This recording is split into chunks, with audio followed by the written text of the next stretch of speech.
Martial सम्राट from modern world एक काल्पनिक कथा है। इस कहानी में प्रस्तुत सभी पात्र, घटनाएं और स्थान पूरी तरह से लेखक की कल्पना का परिणाम है, किसी भी वास्तविक घटना, व्यक्ति, जाति, संस्कृति या समाज से जुड़ी हुई नहीं है। इस कहानी का उद्देश्य केवल मनोरंजन और शिक्षा है। हम किसी भी प्रकार की धार्मिक, सांस्कृतिक या सामाजिक भावनाओं को ठेस पहुंचाने का उद्देश्य नहीं रखते हैं। यदि किसी श्रोता को इस कहानी में कोई अंश अनुचित या असंगत प्रतीत हो, तो कृपया इसे काल्पनिक और मनोरंजन के रूप में ले। इस कहानी का श्रेय पूरी तरह से लेखक को जाता है। कहानी प्रस्तुति में हमारा एक भी श्रेय नहीं है, हम बस कहानी को आवाज देते हैं। तो चलिए आज एपिसोड 231 से 240 तक सुनते हैं। अंकुर त्यागी सुरक्षा विभाग का कप्तान बन गया है। उसके पास अभी कुछ काम नहीं है, इसलिए वो स्वाभाविक रूप से थोड़ा चिंतित है। हमें अभी आपकी यहां जरूरत नहीं है। आप कल प्राचीन औषधि उद्यान जा सकते हैं और वहां कुछ काम कर सकते हैं। ठीक है, कोई बात नहीं। समय भाटिया ने जल्दी से सिर हिलाया, जब तक वो श्री अर्णव के साथ रह सकता है। अर्णव ने कहा, अब से तुम दोनों मेरे पीछे आओगे। तुम्हारा वर्तमान साधना स्तर बहुत कम है, बाहर जाना शर्मनाक होगा। तुम जाओ और अंकुर त्यागी को बुलाओ, मैं तुम्हें सुधारने में मदद करूंगा। हाँ मास्टर। समय भाटिया बहुत खुश थे। उन्होंने सुधार के लिए अर्णव का अनुसरण किया, लेकिन उन्हें उम्मीद नहीं थी कि खुशी इतनी अचानक आ जाएगी। वो कमरे से बाहर निकला और जल्दी से अंकुर त्यागी के साथ वापस आ गया। अर्णव ने उनके खाने के लिए 2 अस्थिशोधन की गोलियां निकाली और फिर चांदी की सुइयों से दवा का असर निखारा। जब दोनों लोग फिर से कमरे से बाहर निकले तो लगभग शाम हो चुकी थी और कंपनी के सभी कर्मचारी काम से छुट्टी पर थे। इस समय भाटिया और अंकुर त्यागी ऊर्जा से भरे हुए थे, मानो वे अलग अलग लोग हों, और उनमें नश्वर स्तर के योद्धाओं जैसी आभा थी। अर्णव की मदद से वे सफलतापूर्वक नश्वर स्तर के योद्धाओं की दहलीज पर पहुंच गए। वे अभी निकले ही थे कि अदिति ने दरवाजा खोला और अंदर आकर बोली, अर्णव, मैं आज रात तुम्हें भोजन पर आमंत्रित करना चाहती हूं, ताकि मैं अपना आभार व्यक्त कर सकूं। वो काम से छुट्टी मिलने के बाद कभी नहीं जाती थी, बस अर्णव का इंतजार करती थी। इस आदमी ने उसकी इतनी मदद की थी कि वो हमेशा अपना आभार व्यक्त करना चाहती थी। अर्णव ने कहा, ठीक है, मुझे भी थोड़ी भूख लगी है, तो चलिए, आप क्या खाना चाहती हैं? अदिति बात कर ही रही थी कि उसका फोन बज उठा। मैंने देखा कि ये एक अनजान फोन नंबर था, इसलिए मैंने सीधे फोन उठा लिया। कॉल कनेक्ट होने के बाद किसी ने कहा, क्या ये मिस अदिति हैं? हाँ, मैं हूं। आप कौन हैं? फोन पर मौजूद व्यक्ति ने बहुत ही औपचारिक अंदाज में कहा, सुश्री अदिति, मैं बैंक से बोल रहा हूं। आपका होम लोन 2 महीने से तय समय पर नहीं चुका है। अगर हम दोबारा नहीं चुकाते हैं तो हम अदालत में मुकदमा दायर करेंगे। यह आपके लिए आखिरी नोटिस है। यह सुनकर कि दूसरा पक्ष बैंक का रिमाइंडर था, अदिति ने थोड़ी शर्मिंदगी से अर्णव की ओर देखा और फिर फुसफुसाया, चिंता मत करो, मैं तुरंत लोन चुका दूंगी। आज आखिरी दिन है, जल्दी करो। फोन रखते ही अदिति ने जल्दी से मोबाइल बैंकिंग खोली और 2 महीने से ज्यादा बकाया कर्ज चुका दिया। अर्णव ने आश्चर्य से कहा, क्या तुमने घर खरीद लिया है? क्या तुम पर किस्त चुकाने का बहुत दबाव है? अदिति ने सिर हिलाया, मुझे हर महीने 10,000 रुपए चुकाने हैं। पिछले 2 महीने से मेरा कर्ज बकाया है क्योंकि मैं बेरोजगार था। अर्णव ने असमंजस में कहा, 1 महीने में इतना ही तो है, क्या घर बड़ा है? अदिति ने कहा, 120 वर्ग मीटर, 3 बेडरूम और एक लिविंग रूम, राजगढ़ में एक इलाइट समुदाय में। अर्णव ने इस समुदाय के बारे में पहले भी सुना था और यह पहले से ही आम घरों में काफी अच्छा था। उसने संदेह से पूछा, वैसे अब जब तुमने घर खरीद लिया है तो तुम शहर में गांव जैसी जगह पर क्यों रहते हो? अदिति ने कहा, मेरे माता पिता और छोटा भाई अब उस घर में रहते हैं। मुझे लगा कि वहां बहुत भीड़ भाड़ और शोर शराबा है, इसलिए मैं उनके साथ नहीं रही। अर्णव ने जलती आंखों से उसकी ओर देखा, मुझे लगता है कि बात यह नहीं है कि तुम वहां रहना नहीं चाहती, बल्कि यह है कि वे तुम्हें रहने नहीं दे रहे हैं। अदिति ने आश्चर्य से कहा, आह, तुम्हें कैसे पता चला? अंदाजा लगाना मुश्किल है। कौन चाहेगा कि कोई लड़की शहर के किसी गांव जैसी जगह में अकेली रहे? उस पर 2 महीने का किराया बकाया है और अगर वो घर नहीं गई तो उसे बेदखल कर दिया जाएगा। इसका मतलब सिर्फ इतना हो सकता है कि बात यह नहीं है कि तुम वापस नहीं जाना चाहती, बल्कि यह है कि तुम उस घर में वापस नहीं जा सकती। अदिति थोड़ी उदास दिखी, झिझकी और बोली, मेरी भाभी ने कहा कि उन्हें दूसरों के साथ रहने की आदत नहीं है, इसलिए मेरी मां ने मुझे एक घर किराए पर लेने के लिए कहा। अर्णव ने भौहें चढ़ाई, तुम हर महीने उनका खर्चा उठाती हो और उनका कर्ज चुकाती हो, लेकिन आखिर में वे तुम्हें अकेले ही घर से निकाल देते हैं। ये तो बहुत ज्यादा है। अदिति ने कहा, ऐसा कोई रास्ता नहीं है। अगर मैं ये शर्त नहीं मानती तो मेरी भाभी घर नहीं आती। इससे तुम्हारा क्या लेना देना? वो तुम्हारा भाई है, बेटा नहीं। अगर वो बेटा भी है तो इतने बड़े आदमी को अपनी जिम्मेदारी खुद उठानी चाहिए। अदिति ने कहा, वो मेरा भाई है और मैं उसकी बहन, इसलिए मुझे उसकी मदद करनी चाहिए। अर्णव ने कहा, लेकिन मदद करने का कोई मतलब तो होना ही चाहिए। तुम इस तरह खुद को नुकसान नहीं पहुंचा सकते। कोई बात नहीं, मुझे तो सालों से इसकी आदत हो गई है। वे सब मेरे रिश्तेदार हैं। अदिति जाहिर तौर पर इस विषय को आगे नहीं बढ़ाना चाहती थी और थोड़ा मुस्कुराई और बोली, चलो खाना खाने चलते हैं। अर्णव ने सिर हिलाया, लेकिन यह दूसरों पारिवारिक मामला था और वो ज्यादा कुछ नहीं कह सका। चलो पहले शहरी गांव चलते हैं। अब उस तरह की जगह में मत रहो। अब से तुम कंपनी से जनरल मैनेजर के लिए अलर्ट घर में रहोगे। वैसे भी सभी स्विट्स है, इसलिए वहां रहना बहुत सुविधाजनक है। अदिति ने सिर हिलाया, अर्णव धन्यवाद। चलो चलते हैं, मेरे पास कार है। खाने से पहले मैं तुम्हारा सामान यहां ले जाने में तुम्हारी मदद कर दूंगी। वे दोनों शहर के उस गांव में साथ साथ आए। इस बार सामान रखने में मदद करने के लिए अर्णव उसके पीछे कमरे में चला गया। दरवाजे से अंदर आते ही मेरी भौहें फिर तन गई। कमरा सिर्फ 7 या 8 वर्ग मीटर का था, जिसमें एक सिंगल बेड था। कमरा छोटा और सीलन भरा लग रहा था और बीच बीच में मक्खियां मच्छर उड़ते रहते थे। उसके दिल में अचानक एक अजीब सा गुस्सा उमड़ आया। उसे हर महीने भारी भरकम कर्ज चुकाना पड़ता था, लेकिन आखिरकार उसे ऐसी जगह रहना पड़ा जहां उसकी हालत भिखारी से भी बदतर थी। मुझे सच में नहीं पता कि उस नाजुक युवती ने यह सब कैसे सहा। अदिति के पास ज्यादा सामान नहीं था, इसलिए उसने जल्दी से 2 बड़े बैग पैक किए और कमरे से बाहर निकल गया। जनरल मैनेजर के घर में सामान पहुंचाने के बाद अदिति के कहने पर वे दोनों एक महंगे रेस्टोरेंट में रात का खाना खाने गए। अर्णव ने कहा, हम दोनों को इतनी महंगी जगह पर जाने और इतना बड़ा निजी कमरा लेने की कोई जरूरत नहीं है। तुम मेरे बॉस हो, मुझे तुम्हें खुश करना ही होगा। अदिति मुस्कुराई, मैं तो मजाक कर रही थी। तुमने मेरी इतनी मदद की है, मैं तुम्हें खाने का स्टॉल नहीं दिखा सकती, वरना मुझे बुरा लगेगा। अर्णव ने कहा, मुझे तुम्हारा एक छोटा सा काम करना चाहिए। ये तो कुछ भी नहीं है। दोनों ने 6 व्यंजन और एक बोतल रेड वाइन मंगवाई और खाते खाते बातें करने लगे। अदिति को क्या सूझा? अचानक उसने अपनी चॉपस्टिक नीचे रख दी और बोला, वैसे मैंने कल तुमसे 10,000 लिए थे और मैं तुम्हें अभी लौटा दूंगा। ये कहते हुए उसने अपना बैग खोला और उसमें से नोटों का एक बड़ा बंडल निकाला। उसे कभी भी विस्मय में पड़ना पसंद नहीं है। आज वित्त विभाग यानी कि अकाउंट सेक्शन से उसका एडवांस ज्यादा निकल गया है, इसलिए उन्हें तुरंत अर्णव को वापस करना होगा।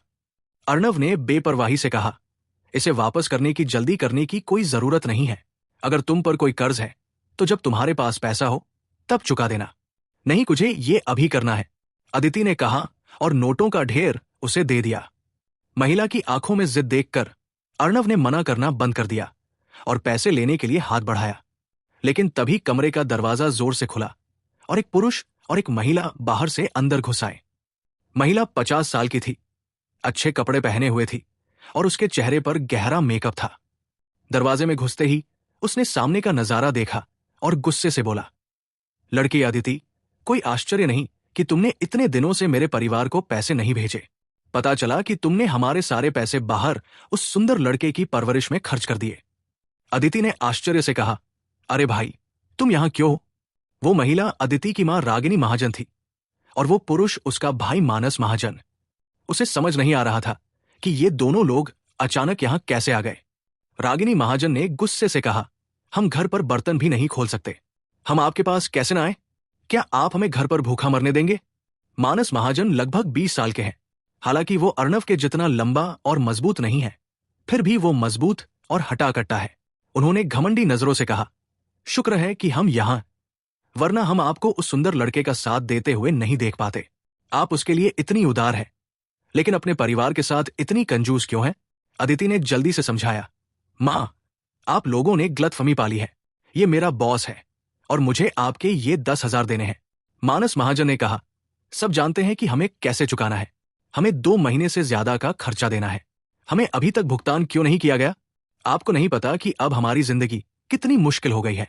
रोजाना के खाने का मानक 2 मांसाहारी और 2 शाकाहारी भोजन तक सीमित हो गया है। इन दोनों लोगों को मुफ्तखोर और इतना आत्मविश्वासी देखकर अर्णव के मन में फिर से थोड़ा गुस्सा आया, लेकिन ये एक पारिवारिक मामला था, इसलिए उसने इसे दबा लिया और गुस्सा नहीं हुआ। अदिति बोली, माँ, छोटे भाई, मैंने तुम्हारे पैसे तैयार कर दिए हैं। ये कहते हुए उसने अपनी बैग से और नोटों के 4 सुंदर गड्डियां निकाली। रागिनी महाजन ने पैसे लेकर अपने थैले में रख लिए और असंतुष्ट होकर बोली, ये इतनी छोटी रकम क्यों है? क्या तुम्हें नहीं पता कि तुम पर 2 महीने से ज्यादा का बकाया है? अदिति बोली, मेरे पास अभी ज्यादा पैसे नहीं हैं। अगले महीने जब मेरे पास पैसे होंगे तो मैं तुम्हें और दे दूंगी। उसने आज वित्त विभाग से कुछ पैसे ओवरड्राफ्ट किए, गिरवी चुकाई और अर्णव के 10,000 वापस कर दिए। बस इतना ही बचा था। कोई जरूरत नहीं। अगर तुम ऐसे ही चलती रही तो हम तुम्हारे कारण भूखा मर जाएंगे। रागिनी महाजन ने कहा, अदिति, मैंने तुम्हारे लिए एक अच्छा दामाद ढूंढ लिया है। जब तक तुम उससे शादी कर लोगी तुम्हें फिर कभी पैसों की चिंता नहीं करनी पड़ेगी। हालांकि वो थोड़ा बड़ा है और एक बार शादी कर चुका है। वो करोड़ों की संपत्ति वाला एक बड़ा बॉस है, सचमुच एक अमीर आदमी है और बाकी कुछ भी मायने नहीं रखता। अदिति पहले अपनी माँ और भाई के प्रति हमेशा सहनशील रहा था, लेकिन अब उसने कठोर चेहरे से कहा, माँ, मैं तुम्हारे लिए गुजारा चलाने के लिए कड़ी मेहनत करूंगा, लेकिन हम पहले ही तय कर चुके थे कि शादी करते समय मुझे अपना फैसला खुद लेना होगा। मानस महाजन ने कहा, तुम कड़ी मेहनत करती हो, क्या तुम्हारी मेहनत काम आती है? क्या तुमने नहीं देखा कि पिछले 2 महीनों में हम कैसी जिंदगी जी रहे हैं? और मुझे जल्द ही एक बेटा होने वाला है। दूध, पाउडर और डायपर का कितना खर्चा है। अभी हमें थोड़ा कष्ट सहना ठीक है, लेकिन हमें अपने बेटे को कष्ट नहीं सहने देना चाहिए। मेरे जीजाजी न सिर्फ अमीर है बल्कि हमारे लिए पैसे खर्च करने को भी तैयार है। तुम्हारी शादी तो देरसवेर हो ही जाएगी। तुम खुशकिस्मत हो कि तुम्हें इतना अच्छा आदमी मिला, और किस बात से तुम असंतुष्ट हो सकती हो? अदिति ने डांटा, मानस, तुम क्या कह रही हो? तुम जीजाजी किसे कहते हो? मैं इस शादी के लिए बिल्कुल भी राजी नहीं हूं। रागिनी महाजन ने फिर कहा, तुम किस बात पर चिल्ला रही हो? तुम्हारा भाई सही कह रहा है। तुम बहन भाई जितनी अच्छी क्यों नहीं हो? बॉस मलिक ने कहा कि जब तक आप शादी कर लेते हैं आप तुरंत हमें लोन का भुगतान करने में मदद करेंगे, हमें उपहार के रूप में 30 लाख देंगे, अपने भाई के लिए एक कार खरीदेंगे और हमें हर महीने 50,000 पॉकेट मनी देंगे। ये कितना बढ़िया है।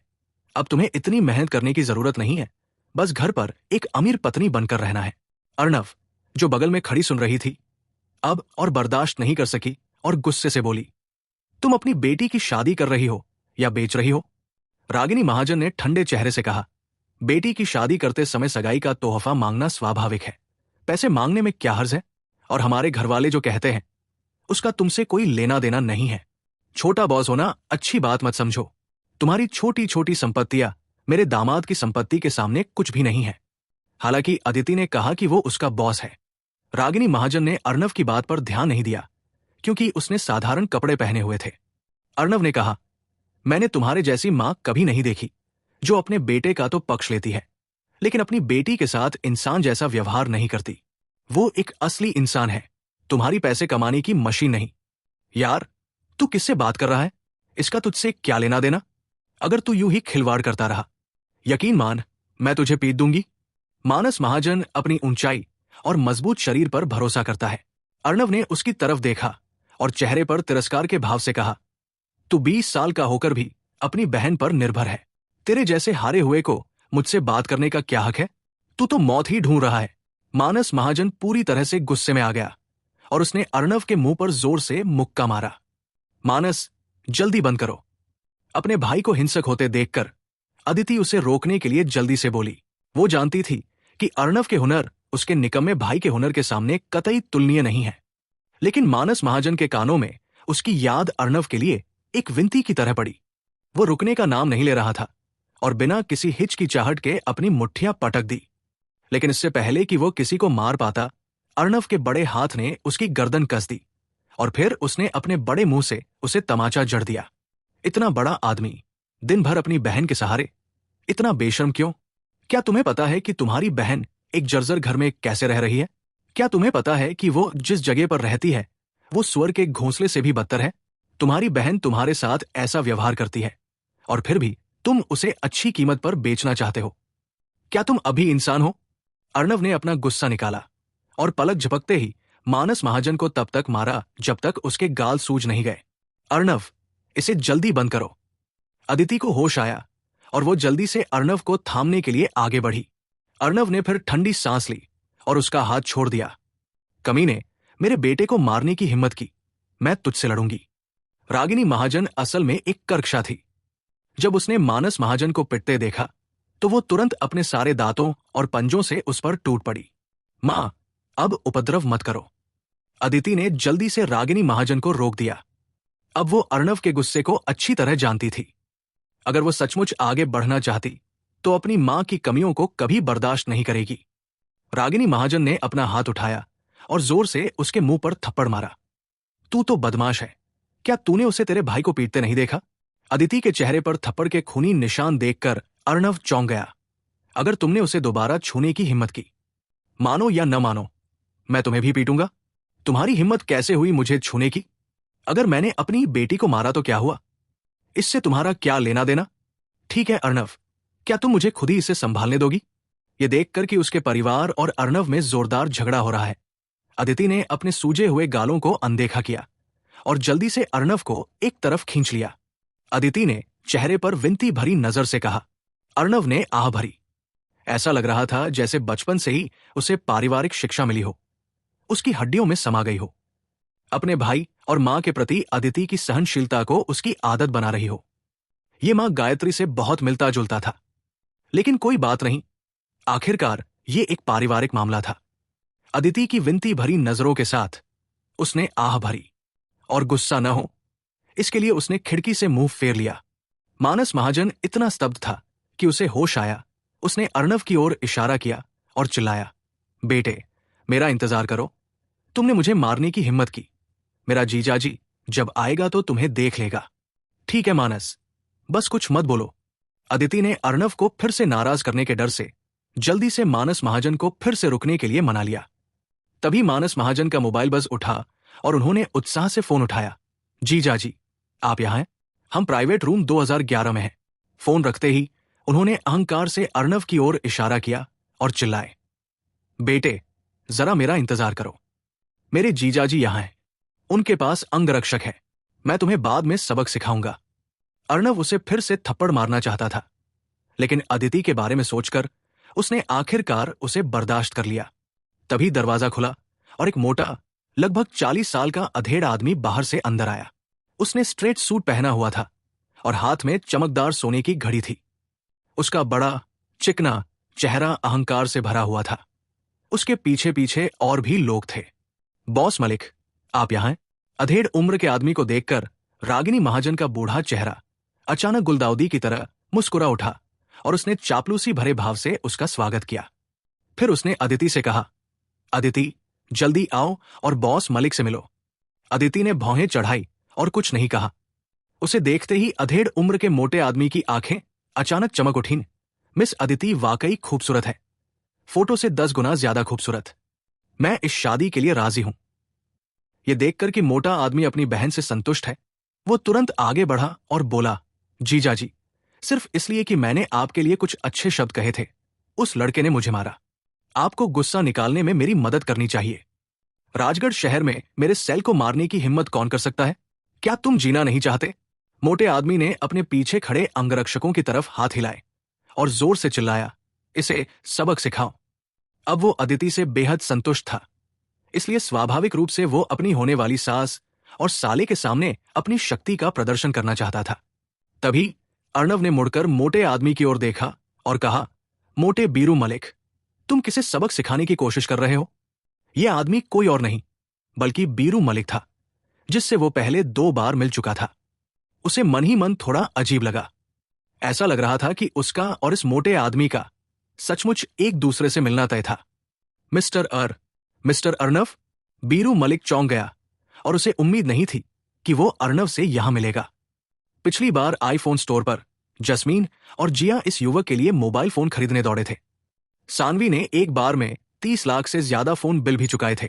उस समय वो अर्णव की पहचान जानने के लिए बहुत उत्सुक था, इसलिए उसने किसी से जांच पड़ताल करने को कहा और पता चला कि इस आदमी के पास न केवल बेहतरीन चिकित्सा कौशल था, बल्कि बालानी परिवार, भाटिया परिवार और यहां तक कि अग्रवाल परिवार के साथ भी उसके गहरे रिश्ते थे। यहां तक कहा गया कि राज परिवार, जो उससे 10 गुना अमीर था, ने इस युवक को उकसाया और ताओटी रेस्टोरेंट कुछ दिनों में 2 बार तहस नहस हो गया। तब से ये बहुत ही बुरे दौर से गुजर रहा है और अब कोई भी उनके साथ व्यापार करने की हिम्मत नहीं करता। एक चतुर व्यापारी होने के नाते उसने तुरंत अर्णव को ऐसे व्यक्ति की सूची में डाल दिया जिसे उकसाया नहीं जाना चाहिए। उसे यहां उससे मिलने की उम्मीद नहीं थी। रुको, जल्दी रुको।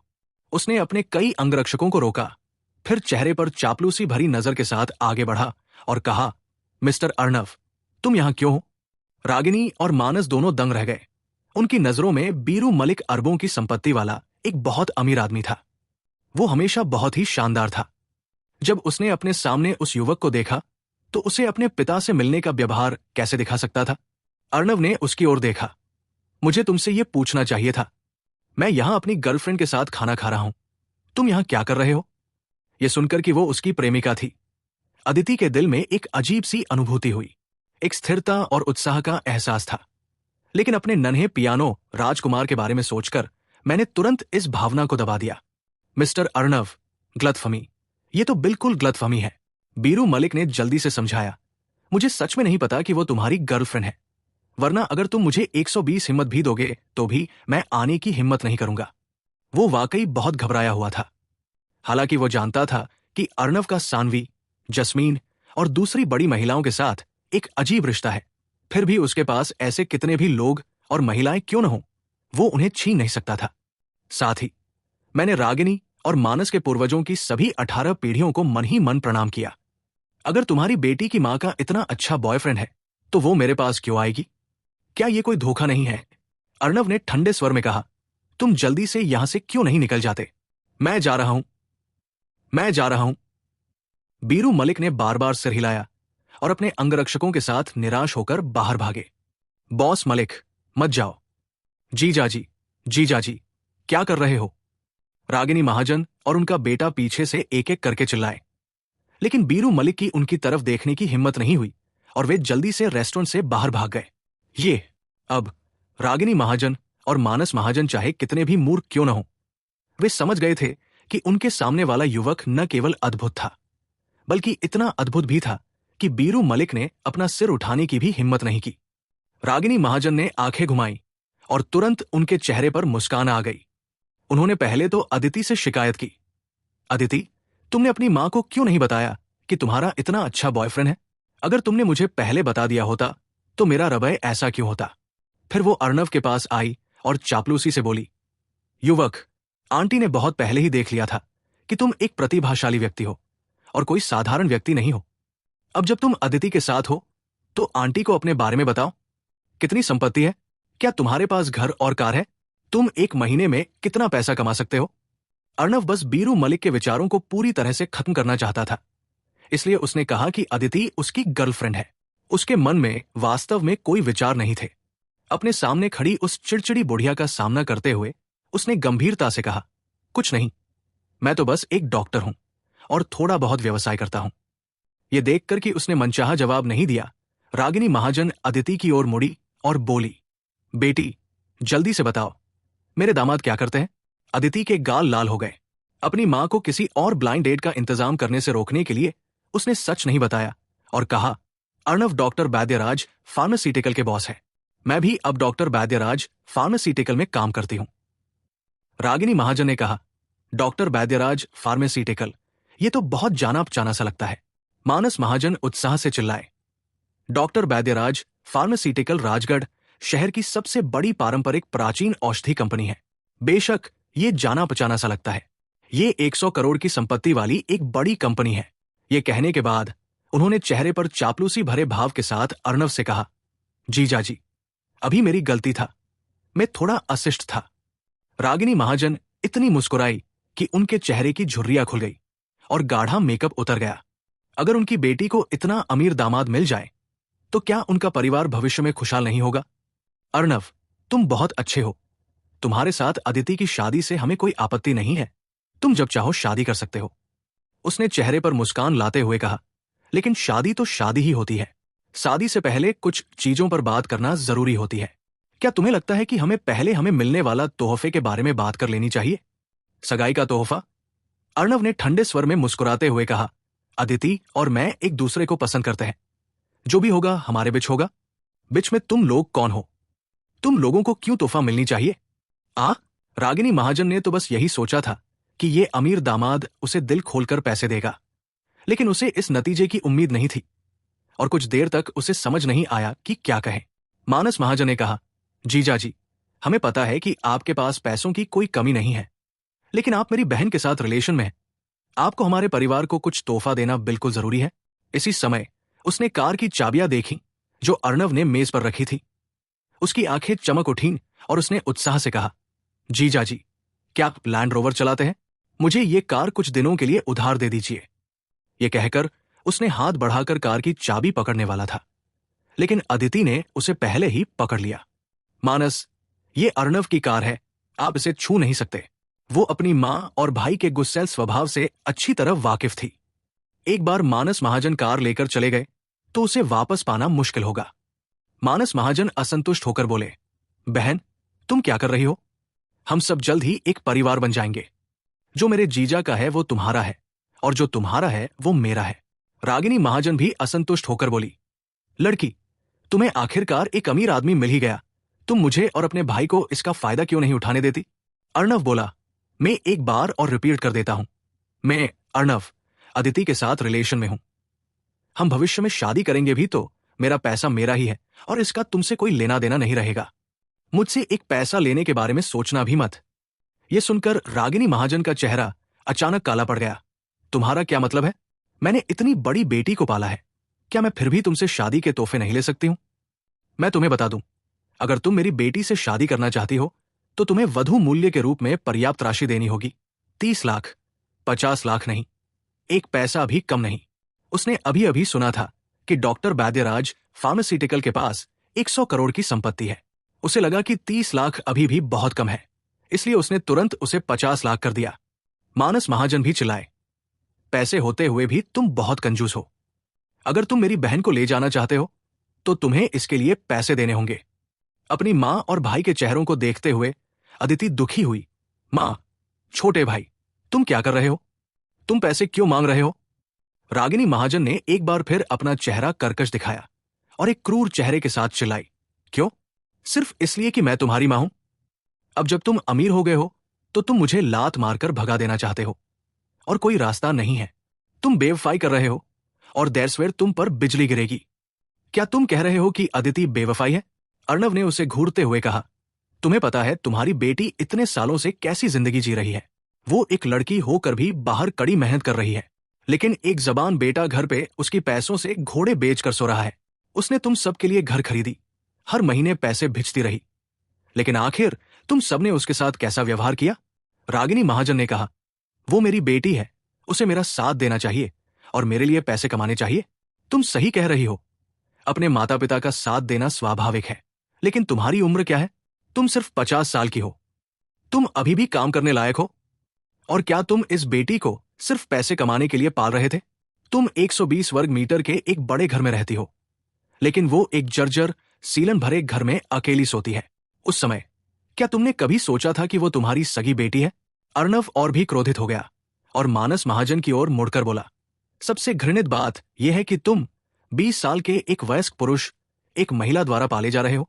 वो तुम्हारी बहन है, तुम्हारी मां नहीं, और उसे तुम्हारा पालन पोषण करने की कोई जिम्मेदारी नहीं है। मानस महाजन चिल्लाया, क्या बात है? उसे महिला किसने बनाया? हमारा महाजन परिवार वंश को आगे बढ़ाने के लिए मुझ पर निर्भर है, उसे कुछ कीमत चुकानी ही चाहिए। रागिनी महाजन ने कहा, मुझे पता है कि उसे थोड़ा कष्ट हुआ है, लेकिन उसे कौन दोष दे सकता है?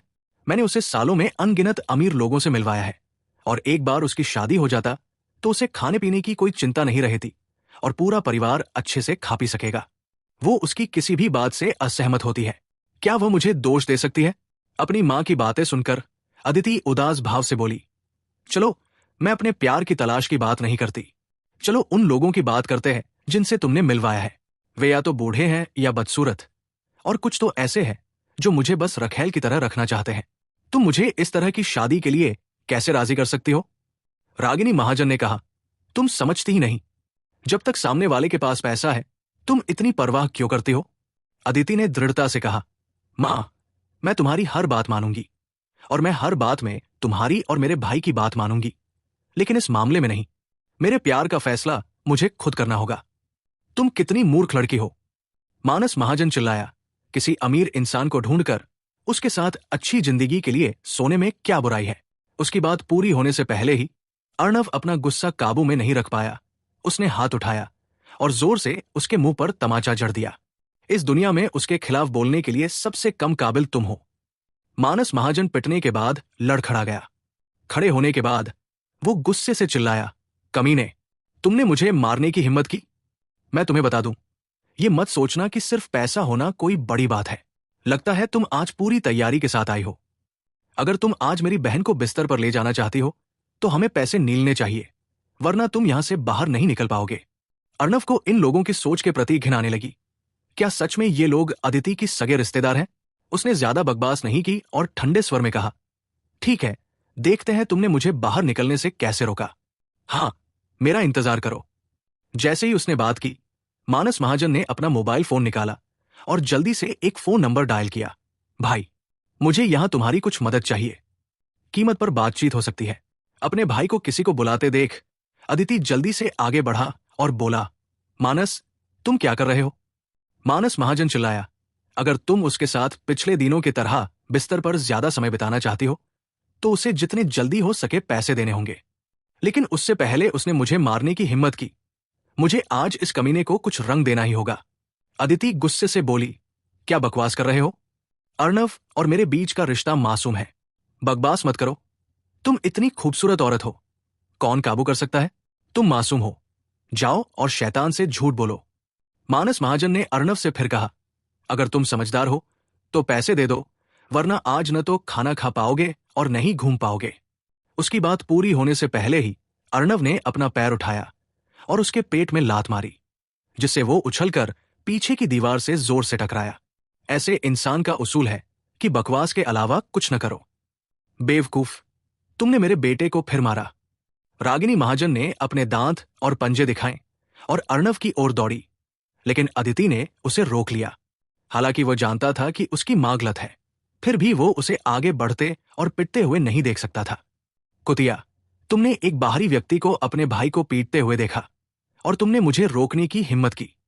रागिनी महाजन ने अपनी हथेली उठाई और अदिति के चेहरे पर जोर से थप्पड़ मारा, लेकिन थप्पड़ मारते ही उसकी कलाई एक बड़े हाथ से कसकर पकड़ ली गई। अर्णव ने उसका हाथ हल्के से हिलाया और वो 7-8 कदम पीछे हटकर धड़ाम से जमीन पर गिर पड़ी। इसी समय दरवाजा जोर से खुला और ड्रैगन और फीनिक्स टाटू की तस्वीरें लिए 6-7 बदमाश बाहर से अंदर आ धमके। नेता, एक छोटा सा पीला सा लड़का, हाथ में एक स्टील का पाइप लिए हुए, घमंड से चिल्लाया, कौन कौन मेरे भाई को धमकाने की हिम्मत करता है? क्या तुम अब और जीना नहीं चाहते? इन लोगों को देखकर मानस महाजन को आखिरकार भरोसा आया। वो जमीन से उठा, अर्णव की ओर इशारा करते हुए चिल्लाया, भाई सानू, यही है। इसने मेरी बहन का फायदा उठाया और मुझे पैसे नहीं दिए। इस कमीने को सबक सिखाओ। सानू ने अदिति के चेहरे पर आश्चर्य की झलक देखी और फिर अर्णव को देखा। वो डर गया और कांप उठा। उसके हाथ में पकड़ा स्टील का पाइप धड़ाम से जमीन पर गिर पड़ा। मास्टर अर्णव, वो सीपू के अधीन एक गैंगस्टर था। वो मास्टर मुन्ना त्यागी के साथ ताओटी रेस्टोरेंट गया था, इसलिए स्वाभाविक रूप से वो जानता था कि उसके सामने वाला आदमी कौन है। यहां तक कि उसके बॉस का बॉस भी उसे देखकर विनम्र हो जाता है। वो ऐसे व्यक्ति को नाराज नहीं कर सकता। यहां तक कि उसके बॉस के बॉस को भी उसे देखकर विनम्र होना पड़ता है। वो ऐसे व्यक्ति को नाराज नहीं कर सकता। अर्णव ने उसकी ओर देखा, क्या तुम मुझे जानते हो? सानू ने जल्दी से कहा, मास्टर अर्णव, राजगढ़ रोड पर कौन आपको नहीं जानता? मेरे बॉस भाई सीपू है। मानस महाजन हक्के बक्के रह गए। जिन लोगों से वे मिले, वे अर्णव को कैसे जानते थे? तभी सानू ने कहा, मास्टर अर्णव, आज की बात मुझ पर छोड़ दो, मैं तुम्हें स्पष्टीकरण दूंगा। यह कहकर वो मुड़ा और मानस महाजन को लात मारकर जमीन पर गिरा दिया। क्या तुम जैसे लोग मास्टर अर्णव को अपमानित कर सकते हो? क्या तुम मरना चाहते हो? सानू सचमुच गुस्से से भरा हुआ था। उसका बॉस भाई सीपू था और भाई सीपू मास्टर मुन्ना त्यागी के अंडर था और मास्टर मुन्ना त्यागी अर्णव को अपना पूर्वज मानते थे। और मेरे सामने वाला आदमी जो न जीना जानता है और न मरना, दरअसल इस जीवित पूर्वज को सबक सिखाने के लिए यहां आया है। अर्णव की तारीफ के कारण भाई सीपू मुन्ना त्यागी का निजी अधीनस्थ बन गया। अगर ये बात मुन्ना त्यागी के कानों तक पहुंच गई तो कोई बात नहीं, उसे टुकड़े टुकड़े करके मछलियों को खिला देगा। ये सोचकर जितना वह इसके बारे में सोचता उतना ही क्रोधित होता और अपने पीछे खड़े आदमियों पर चिल्लाता, उसे मारो, उसे जोर से मारो, इस अंधे को सबक सिखाओ। इन छोटे गुंडों को जरा भी परवाह नहीं थी। वे दौड़े दौड़े आए और मानस महाजन को तब तक लात घूं से मारने लगे जब तक कि वो भूत की तरह रोने लगा और अपने मां बाप के लिए रोने लगा। अर्णव नाम के कमीने, तुमने मेरे बेटे को किसी और से पिटने देने की हिम्मत कैसे की? मैं आज तुमसे लड़ूंगी। अपने सबसे प्यारे बेटे को एक के बाद एक पिटते देख रागिनी महाजन का दिल टूट गया। वो सानू और दूसरों को भड़काने की हिम्मत नहीं जुटा पाई, इसलिए उसने अर्णव पर उंगली उठाई। हालांकि ये औरत एक धूर्त है, फिर भी दिल से बहुत चालाक है। उसकी राय में चूंकि ये आदमी उसकी बेटी का पीछा कर रहा है, इसलिए वो उसे कुछ भी करने की हिम्मत नहीं कर पाएगी। इसलिए उसने अदिति को छुड़ाया और अपने सारे दांतों और पंजों से उस पर टूट पड़ी। हो सकता है अर्णव अपनी बेटी के लिए उसे कुछ सम्मान देगी, लेकिन सानू ऐसा कभी नहीं करेगा। ये देखकर कि किसी ने मास्टर अर्णव का अनादर करने की हिम्मत की है, वो आदमी आगे बढ़ा और रागिनी महाजन के मुंह पर थप्पड़ मार दिया, जिससे वो जमीन पर गिर गई। कुतिया, तुम मास्टर अर्णव को भी डांट सकती हो। इस आदमी को समझ नहीं था कि एक महिला को न मारने का क्या मतलब है, इसलिए उसने रागिनी महाजन के पेट पर कई बार जोरदार लात मारी। ये सब बहुत जल्दी हुआ। जब तक अदिति को होश आया, रागिनी महाजन और मानस महाजन को बुरी तरह पीटा जा चुका था। उनके चेहरे पर चोटें और सूजन आ गई थी। वो जल्दी से आगे बढ़ी और अर्णव से बोली, अर्णव, इन लोगों को रुकने के लिए कहो। कोई बात नहीं, ये दोनों लोग भी तो उसकी मां और भाई हैं, और वो उन्हें पिटते हुए नहीं देख सकती। ये देखकर कि ये लगभग हो चुका था, अर्णव ने सानू की ओर हाथ हिलाया और वे कुछ बदमाश तुरंत रुक गए। रागिनी महाजन और मानस महाजन जमीन से उठे, अर्णव की ओर देखा और फिर उनकी आंखें आग की लपटों में भर आईं, लेकिन उन्होंने कुछ कहने की हिम्मत नहीं की। अब उन्हें समझ आ गया है कि एक बार जब वे सामने वाले के साथ अभद्र व्यवहार कर देते हैं तो उसे खुद ऐसा करने की कोई जरूरत नहीं है। सानू और बाकी लोग कभी भी विनम्र नहीं होंगे। अर्णव ने उन दोनों लोगों की तरफ देखा और कहा, तुम जाओ, आगे से मेरी ये बात याद रखना। अब अदिति से उम्मीद मत रखना कि वो तुम्हारा साथ देगी। तुम्हारे अपने हाथ पैर हैं और तुम खुद पैसे कमाने का कोई रास्ता निकाल सकते हो। रागिनी महाजन ने अर्णव को बुरी तरह घूरा और मानस महाजन को कमरे से बाहर खींच लिया। अदिति उनका पीछा करना चाहती थी, लेकिन अर्णव ने उन्हें रोक लिया। अब तुम्हारा जाना बिल्कुल बेकार है, तुम सिर्फ मुसीबत मोल ले सकते हो। उसने भी यही सोचा था। एक बार जब वो बाहर चली जाएगी तो उसकी मां और भाई जरूर अपना गुस्सा उस पर निकालेंगे। सानू जानता था कि अब उसके यहां रहने का कोई फायदा नहीं है, इसलिए वो आगे बढ़ा और सम्मानपूर्वक बोला, मास्टर अर्णव, अब हम चलते हैं। अगर भविष्य में आपको कुछ करवाना है तो हमें सीधे निर्देश दें। अर्णव ने हाथ हिलाया और गैंगस्टर एकांत कमरे से बाहर निकल गए और अपने पीछे दरवाजा बंद कर लिया। उसने अदिति के कंधे पर थपथपाया और कहा, मुझे माफ करना, मैं अपनी भावनाओं पर काबू नहीं रख पाया। ये ठीक है, मुझे पता है कि इसमें तुम्हारी कोई गलती नहीं है। अदिति ने ये तो कहा, लेकिन वो मन ही मन बहुत उलझन में थी। वो जानती थी कि अर्णव ये सब अपनी भलाई के लिए कर रहा है, और वो ये भी जानती थी कि आज गलती उसकी मां और भाई की है। लेकिन कोई बात नहीं, वे उनके सबसे करीबी रिश्तेदार हैं और उन्हें कुछ देर तक इसका सामना करना नहीं आता। अचानक उसने मेज पर रखा शराब का गिलास उठाया और एक ही घूंट में पूरी शराब पी गई। आखिरकार उसने पूरा गिलास भरकर फिर से पी लिया। वो फिर से गिलास भरने ही वाला था, लेकिन अर्णव ने उसे रोक दिया। अदिति अचानक उसकी बाहों में गिर पड़ी और फूट फूट कर रोने लगी। अर्णव ने हाथ बढ़ाकर उसकी पीठ थपथपाई, जिससे वो बरसों से उसकी बाहों में जमा हुई अपनी शिकायतें बाहर निकाल सकी। अज्ञात समय के बाद अदिति ने रोना बंद कर दिया और धीरे धीरे बोलना शुरू किया। जब से मुझे याद है, मेरी मां ने हमेशा मेरे अंदर एक छोटे भाई की चाहत जगाई है। उन्होंने मुझसे कहा, महाजन परिवार की वंशावली को सिर्फ मेरा छोटा भाई ही आगे बढ़ा सकता है। मैं चाहे कुछ भी करूं, मुझे अपने छोटे भाई को केंद्र में रखना होगा। मैं उससे झगड़ा नहीं कर सकती या उसे तंग नहीं कर सकती। मुझे अपनी कमाई अपने छोटे भाई पर खर्च करनी होगी। क्योंकि मैं बड़ी थी, मैंने सोचा मानस मेरा छोटा भाई है और मुझे नहीं लगता कि ऐसा करने में कोई बुराई है। लेकिन जब मैं 20 का हो गई, शादी करने के लायक हो गई, मेरी मां हमेशा चाहती थी कि मेरी शादी किसी अमीर आदमी से हो, ताकि मैं अपने भाई के लिए एक बड़ा सा सगाई का तोहफा ला सकूं। यह पहली बार था जब मुझे अन्याय का एहसास हुआ और मैंने विद्रोह किया। मैंने हमेशा अपने सच्ची प्यार का सपना देखा है। मैं नहीं चाहती थी कि ये पैसों का लेन देन बन जाए।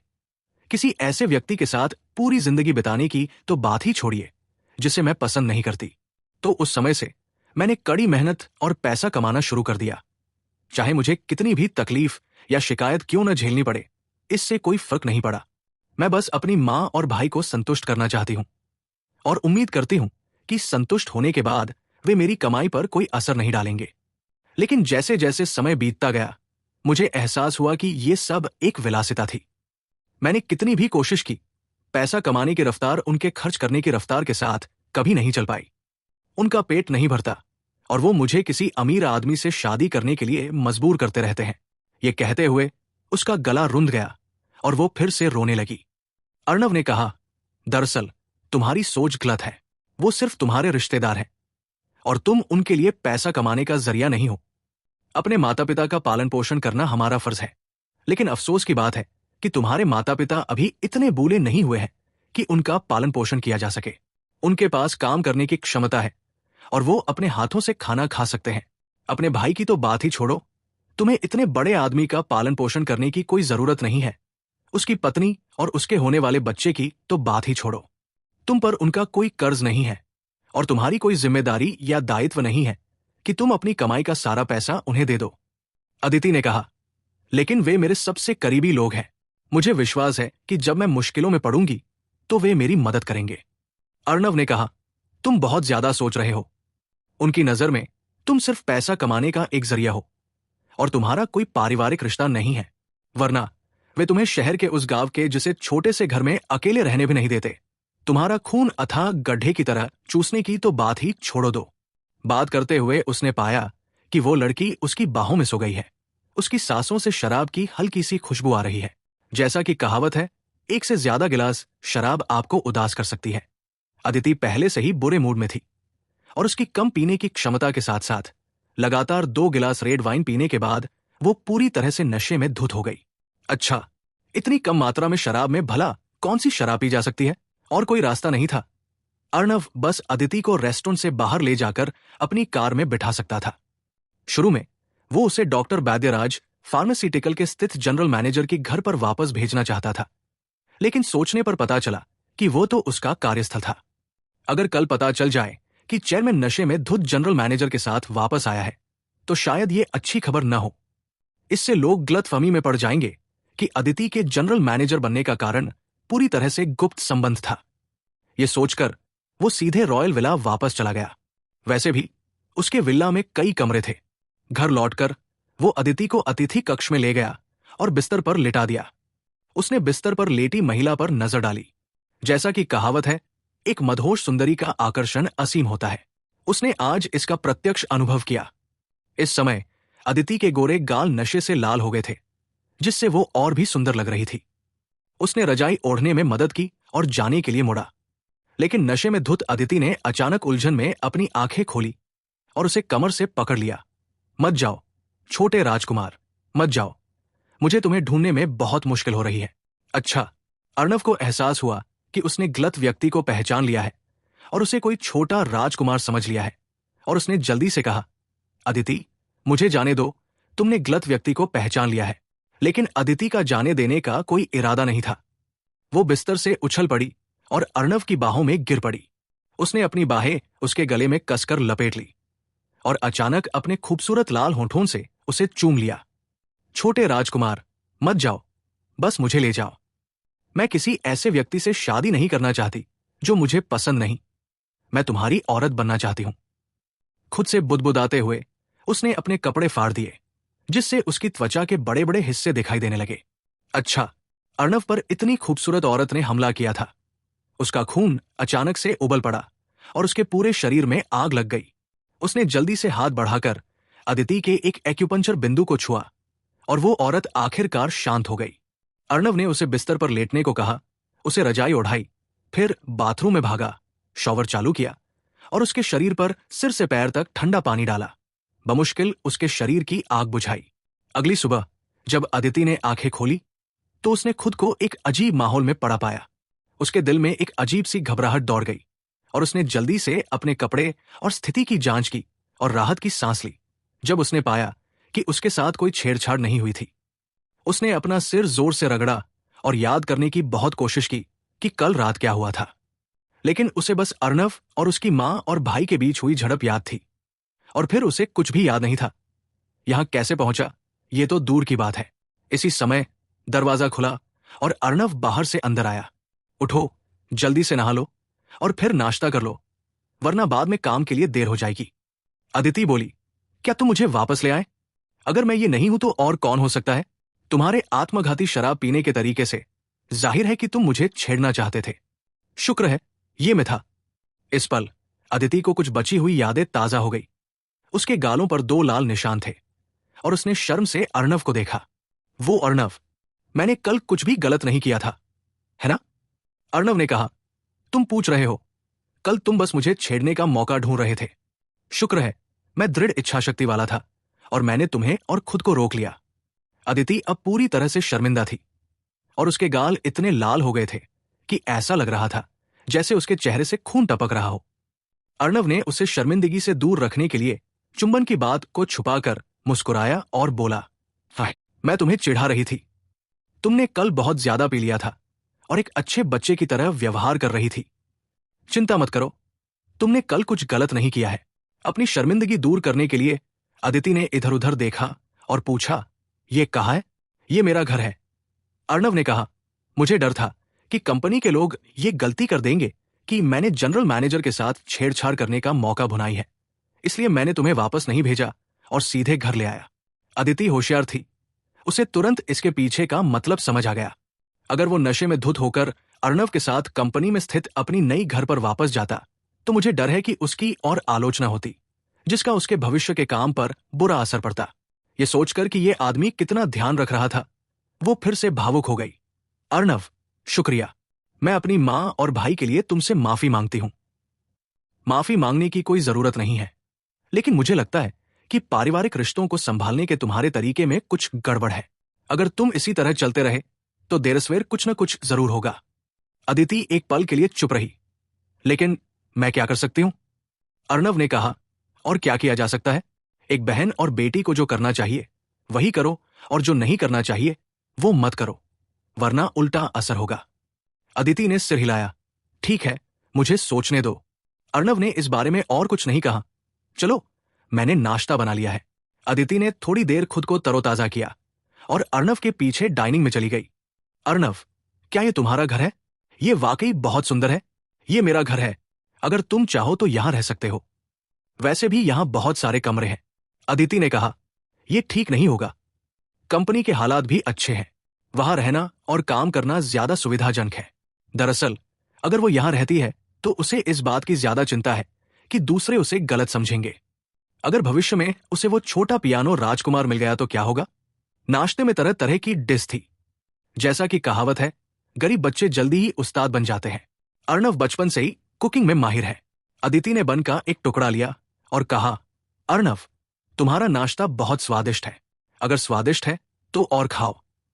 अर्णव ने पूछा, वैसे वो छोटा राजकुमार कौन है? अदिति के चेहरे पर भाव जम गए। क्या तुम इंटरनेट पर घूम रहे उस छोटे पियानो राजकुमार की बात कर रहे हो? हां, अर्णव ने सहजता से कहा।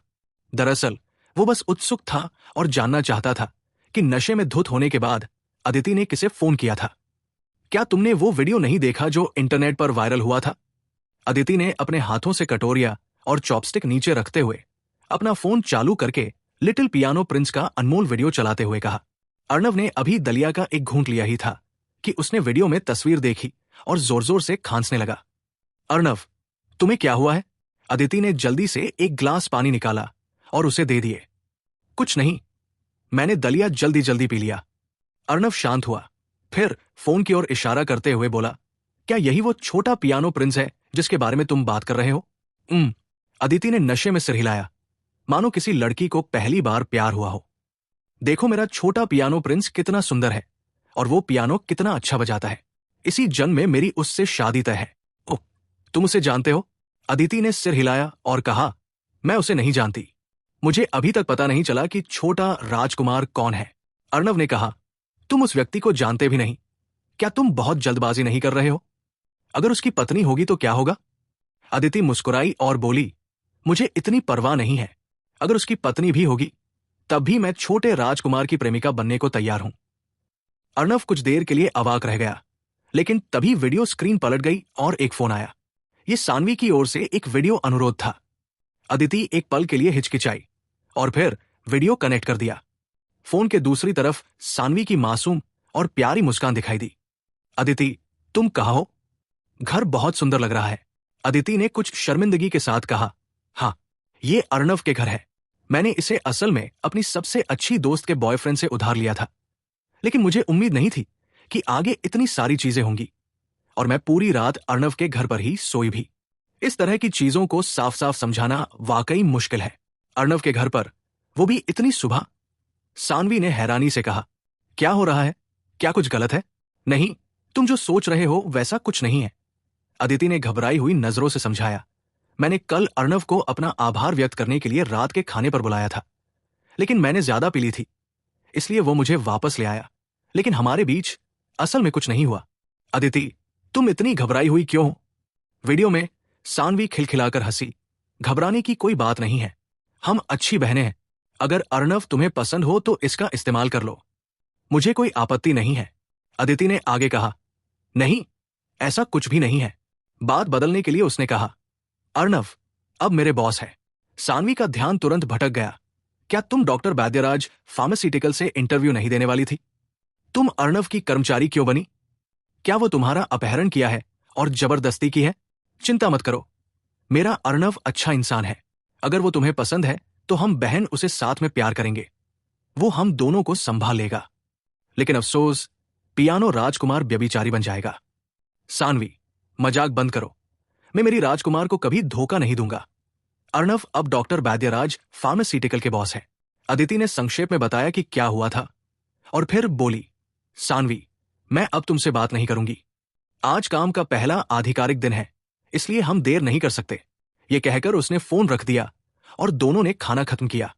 अर्णव ने कहा, चलो, मैं तुम्हें पहले कंपनी में काम पर ले जाऊंगा और फिर जिंगलिन गार्डन में इलाज के लिए जाऊंगा। अदिति ने कहा, मुझे परेशान मत करो, मैं खुद टैक्सी ले सकती हूं। अब उसे अवचेतन रूप से डर लग रहा है कि दूसरे लोग उसे और अर्णव को साथ देख लेंगे, खासकर क्योंकि ये उसकी सबसे अच्छी दोस्त का बॉयफ्रेंड है। ये रॉयल विला इलाका है। क्या आपको लगता है कि हमें टैक्सी मिल सकती है? अर्णव ने उसके मन की बात समझ ली और कहा, क्या आप गाड़ी चला सकते हैं? अदिति ने सिर हिलाया। हाँ, तो फिर मेरे पास यहां कुछ बेकार कारें हैं, आप बस एक चला सकते हैं। यह आपको एक जनरल मैनेजर जैसा व्यवहार देने जैसा है। अदिति ने कहा, मैं बस एक दिन के लिए ऐसा कर सकती हूं। अर्णव ने कोई टिप्पणी नहीं की और उसे सीधे अंडरग्राउंड पार्किंग में ले गया। पहले यहां 4 कारें थी, एक BMW X6, एक पोर्श 911, एक पसत और उसकी पगानी। लेकिन अब पसत की जगह एक रेंज रोवर ने ले ली है और कोई भी सस्ती कार नहीं बची है। उसने कहा, अपनी पसंद की एक चुन लो। अपने सामने इतनी सारी लग्जरी कारें देखकर अदिति बोली, क्या ये अनुचित नहीं है? अनुचित क्या है? अगर आप थोड़ी देर और रुकेंगे तो देर हो जाएगी। उसकी हिचकिचाहट देखकर अर्णव ने पोर्श 911 की चाबी निकालकर फेंक दी। ये महिलाओं के लिए ज्यादा उपयुक्त है। अदिति एक पल के लिए हिचकिचाई, लेकिन आखिरकार कार चलाकर विला से निकल गई। डॉक्टर वैद्यराज फार्मास्यूटिकल के सामने रागिनी और मानस माम बेटे सुबह सुबह यहां पहुंच गए थे। रात भर आराम करने के बाद उनके सूजे हुए गाल कुछ कम हो गए थे। कल रात उन्हें पीटा गया था और वे जानते थे कि अर्णव से पैसे लेना नामुमकिन है, लेकिन वे इसे जाने नहीं देना चाहते थे। इसलिए वे केवल अदिति को ही धमका सकते थे।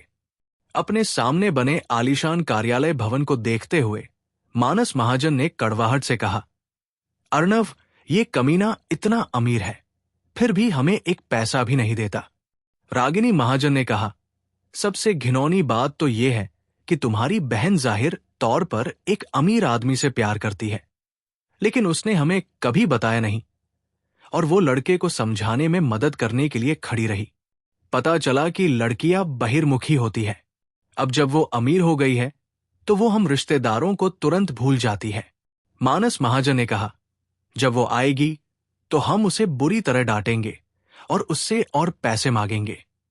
जब वो अमीर है तो हम अब भी एक दयनीय जीवन क्यों जी रहे हैं? क्या उसे अब भी छोटे भाई की परवाह है? रागिनी महाजन ने कहा, बेटा, ज्यादा चिंता मत करो। उनके कंजूस स्वभाव को देखते हुए एक साथ ज्यादा मांगना आसान नहीं होगा। चलो आज लाखों मांग लेते हैं, फिर हम कुछ दिनों में आएंगे। खैर, मोहन की बात तो सही है, ये दोनों वाकई कंजूस है। मानस महाजन बात कर ही रहे थे कि अचानक उन्हें दूर से एक लाल रंग की फेरारी आती दिखाई दी। मां, उस कार को देखो, ये बहुत खूबसूरत है। मैं किसी दिन एक स्पोर्ट्स कार खरीदना चाहूंगा। फिर मैं अपनी पत्नी को रोज घुमाने ले जा सकूंगा। रागिनी महाजन ने भी कार देखी। अचानक उसके हाव भाव बदल गए। उसने ड्राइवर की सीट की ओर इशारा किया और चिल्लाई, मानस, क्या ये तुम्हारी बहन नहीं है जो गाड़ी चला रही है? मानस महाजन ने गौर से देखा तो पाया कि ड्राइवर की सीट पर अदिति बैठी थी। उसने बुरी तरह से गाली दी। इस कुतिया ने स्पोर्ट्स कार चलाकर भी हमें सिर्फ 40,000 दिए। ये बहुत ज्यादा है। अब बात करना बंद करो और इसे जल्दी से रोको। दोनों लोगों ने साथ साथ आगे बढ़े और जल्दी से फेरारी रोक दी। अदिति का दिल बेचैन था। न जाने क्यों, जब से वो विला से निकला था, उसके मन में अर्णव और छोटे पियानो राजकुमार की छवि उभर आई थी। इससे वो घबरा गई। जाहिर है उसे छोटा पियानो राजकुमार पसंद था, तो फिर वो हमेशा उस आदमी के बारे में क्यों सोचती रहती थी? क्या ऐसा हो सकता है कि मुझे उससे प्यार हो गया हो? ये नामुमकिन था और वो ऐसा कर ही नहीं सकता था। आखिरकार अर्णव सानवी का बॉयफ्रेंड था और वो अपने सबसे अच्छे दोस्त से किसी पुरुष के लिए मुकाबला नहीं कर सकता था। वो विचलित थी जब अचानक कोई गाड़ी के सामने आ गई। घटना अचानक हुई और उसने जल्दी से ब्रेक लगा दी। शुक्र है फेरारी का ब्रेकिंग परफॉर्मेंस बेहतरीन था और ब्रेक लगाने के बाद वो तुरंत रुक गई। फिर भी वो मां रागिनी की जांग से टकरा गई। ये देखकर कि उसने किसी को टक्कर मार दी है, अदिति जल्दी से कार से बाहर निकला तो उसने देखा कि कार के सामने खड़े लोग उसकी मां और भाई थे। उसे उम्मीद नहीं थी कि वे कंपनी में भी पहुंच जाएंगे। मां, क्या आप ठीक है? अपनी मां की जांग पर चोट लगते देख अदिति दौड़कर उन्हें संभालने के लिए दौड़ी। रागिनी महाजन ने हाथ उठाकर उनके मुंह पर तमाचा मारा। हे कृतघ्न सफेद आंखों वाली भेड़िए, क्या तुम मुझे मारना चाहती हो?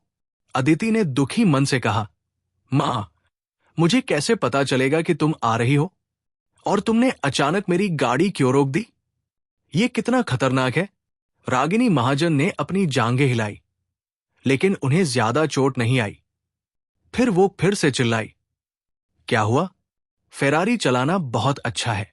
क्या तुम्हारी मां तुम्हारी गाड़ी नहीं रोक सकती? मानस महाजन ने फिर कहा, हां, क्या तुम्हें लगता है कि तुम में जमीर नहीं है? भले ही तुम अमीर हो और अपने रिश्तेदारों को नहीं पहचानती, क्या तुम अभी बेशर्म नहीं हो? अदिति ने समझाने की पूरी कोशिश की। मैं बिल्कुल यही कहना चाहती थी। बस इतना है कि ऐसा करना तुम्हारे लिए बहुत खतरनाक है। तुम पहले मुझे फोन क्यों नहीं करती? फोन कर रहे हो, अब तुम अमीर हो, फोन करने के बाद छुप क्यों नहीं जाते? रागिनी महाजन ने घमंड से कहा, बकवास बंद करो और जल्दी से पैसे ले आओ। अदिति ने चौंकते हुए कहा, क्या मैंने तुम्हें कल ही 40,000 नहीं दिए थे? तुम्हें और क्यों पैसे चाहिए? तुमने 40,000 कहने की हिम्मत कैसे की? मानस महाजन ने उंगली उठाई और डॉक्टर वैद्यराज बिल्डिंग की ओर इशारा करते हुए कहा, यह कंपनी जाहिर तौर पर 100 करोड़ की है, लेकिन तुमने मुझे और मेरी मां को सिर्फ 40,000 दिए। मुझे सच में नहीं पता कि तुम्हारा चेहरा कैसा है। अदिति ने कहा, दूसरों की कंपनियों की कीमत से मेरा क्या लेना देना? मैं तो बस एक कर्मचारी हूं। अदिति, कुतिया, मैंने तुम्हें सचमुच बेकार में पाला है। रागिनी महाजन ने डांटते हुए कहा, अर्णव नाम का वो लड़का तुम्हारा बॉयफ्रेंड है। उसके पास इतना पैसा है, तुम उसे क्यों नहीं ले सकती? मुझे लगता है कि तुम उसे हमें नहीं देना चाहती। मानस महाजन ने कहा, अगर मेरा अंदाजा सही है तो तुम कल रात उसके साथ सोई थी। साथ सोने के बाद तुम एक फेरारी ले सकती हो। और तुमने तो ये भी कहा था कि इसका तुमसे कोई लेना देना नहीं है। अदिति ने कहा, भाई बकवास मत करो, अब मेरा उससे ऐसा कोई रिश्ता नहीं है। मैंने ये कार भी उधार ली है। रागिनी महाजन ने कहा, क्या तुम ये कहने की हिम्मत कर सकती हो कि तुम कल रात उसके साथ नहीं सोई थी? ये कल रात जो हुआ वो कुछ शब्दों में समझ नहीं आया और अदिति कुछ देर तक उसे समझा नहीं पाई। देखो, क्या हम सही कह रहे हैं? मानस महाजन की आंखें फेरारी को देखते ही चमक उठीं। तुम एक अमीर औरत बन गई हो, इसलिए जल्दी करो और मुझे कुछ दिनों के लिए ये कार उधार दे दो। इतना कहकर उसने हाथ बढ़ाकर अदिति के हाथ से कार की चाबियां छीनने के लिए आगे बढ़ी। नहीं, मैं ये कार उधार ले रहा हूं और मैं इसे तुम्हें नहीं दे सकता। अदिति अर्णव का ज्यादा कर्ज नहीं लेना चाहता था।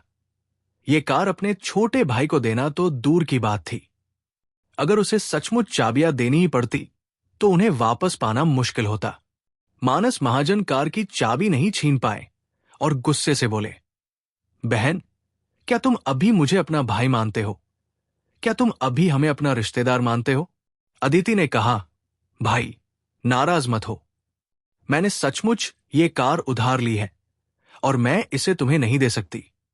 रागिनी ने मानस महाजन को रोका और कहा, छोड़ो, हम कार के बारे में बाद में बात करेंगे, लेकिन अब जब तुम अमीर हो गए हो तो तुम्हें हमें खर्च करने के लिए और पैसे देने चाहिए। मानस महाजन अनिच्छा से चिल्लाए, ठीक है, अगर तुम फेरारी चलाते हो तो मुझे खेलने के लिए एक मर्सिडीज बेंच खरीद कर दे दो। अदिति ने शर्मिंदा होकर कहा, मेरे पास इतने पैसे कैसे हो सकते हैं? कल मैंने तुम्हें जो 40,000 दिए थे वे कंपनी से मिले ओवरड्राफ्ट थे। ये कितनी बेशर्मी है कि तुम अब भी हमसे गरीबी की शिकायत कर रहे हो। रागिनी महाजन गुस्से से बोली, अगर तुम ऐसे आदमी के पीछे पड़ोगे, अगर तुम्हारे पास पैसे नहीं है तो बस उसके पास जाओ और मांग लो। चाहे कुछ भी हो जाए, तुम मुझे और अपने भाई को तकलीफ नहीं दे सकते। अदिति ने कहा, मां, मेरा अर्णव के साथ ऐसा गहरा रिश्ता नहीं है, दूसरों से पैसे मांगने की तो बात ही छोड़ो। रागिनी महाजन चिल्लाई, ये बहुत ही अपमानजनक है। हमें पैसे न देने के लिए उसने रिश्ते से भी इनकार कर दिया। कल उस लड़के ने हमें मुंह दिखाई में बताया कि तुम उसकी गर्लफ्रेंड हो, अब क्यों मना कर रहे हो? मानस महाजन ने फिर कहा, ठीक है, आज ही पैसे लेकर आना, वरना तुम जा नहीं पाओगी। अगर तुम्हें दम है तो पुलिस बुलाओ और हमें गिरफ्तार कर लो। अदिति उन दोनों लोगों से इतना परेशान था कि उसके पास बेबसी से कहने के अलावा कोई चारा नहीं था। तुम मुझे बताओ कि तुम्हें कितना चाहिए, मैं कुछ और उधार ले लूंगा। रागिनी महाजन ने कहा, हमारे सामने नाटक मत करो। पूरी कंपनी तुम्हारी और उस आदमी की है, तुम उधार क्यों लोगे? मानस महाजन चिल्लाए, 20 लाख, एक पैसा भी कम नहीं। 20 लाख बहुत ज्यादा है। अदिति ने सिर हिलाया और कहा, यह नामुमकिन है। अगर मैं उधार भी ले लूं तो भी अकाउंट सेक्शन मुझे इतना पैसा उधार नहीं देगा। रागिनी महाजन ने कुछ देर सोचा और कहा, ठीक है, 15 लाख, यही हमारी आखिरी सीमा है, इससे कम नहीं हो सकता। ऐसा नहीं था कि वो लालची नहीं थी, लेकिन वो मानस महाजन से बेहतर चाकू से मांस काटना जानती थी। अगर वो एक साथ बहुत ज्यादा काटती तो ये बिल्कुल काम नहीं करता, इसलिए उसने सीधे पैसे घटाकर 15 लाख कर दिए। ये अदिति पहले तो मना करना चाहती थी, लेकिन ये देखकर कि वे दोनों अपने लक्ष्य हासिल करने तक हार नहीं मानने वाले थे, वो बस आह भरकर बोला, मुझे एक बार कोशिश करके देखना है कि क्या मैं ये पैसा उधार ले सकता हूं। मानस ने कहा, इस मामले पर कोई चर्चा नहीं हो रही है। 20 लाख से 15 लाख तक की कटौती पहले से ही बहुत सहनीय है, असंतुष्ट मत हो। अर्णव ने अभी जो कहा था उसे सोचकर अदिति झिझकी और बोली, मैं पैसे कमाने के तरीके ढूंढने की पूरी कोशिश करूंगी, लेकिन मानस, अब तुम बड़े हो गए हो, क्या तुम्हें नौकरी नहीं ढूंढनी चाहिए? तुम हर समय ऐसे ही घर पर नहीं रह सकते। मानस महाजन चिल्लाए, बहन, तुम्हारा क्या मतलब है? अदिति ने कहा, मेरा और कोई मतलब नहीं है, बस इतना है कि तुम्हारे लिए इस तरह घर पर रहना कोई विकल्प नहीं है।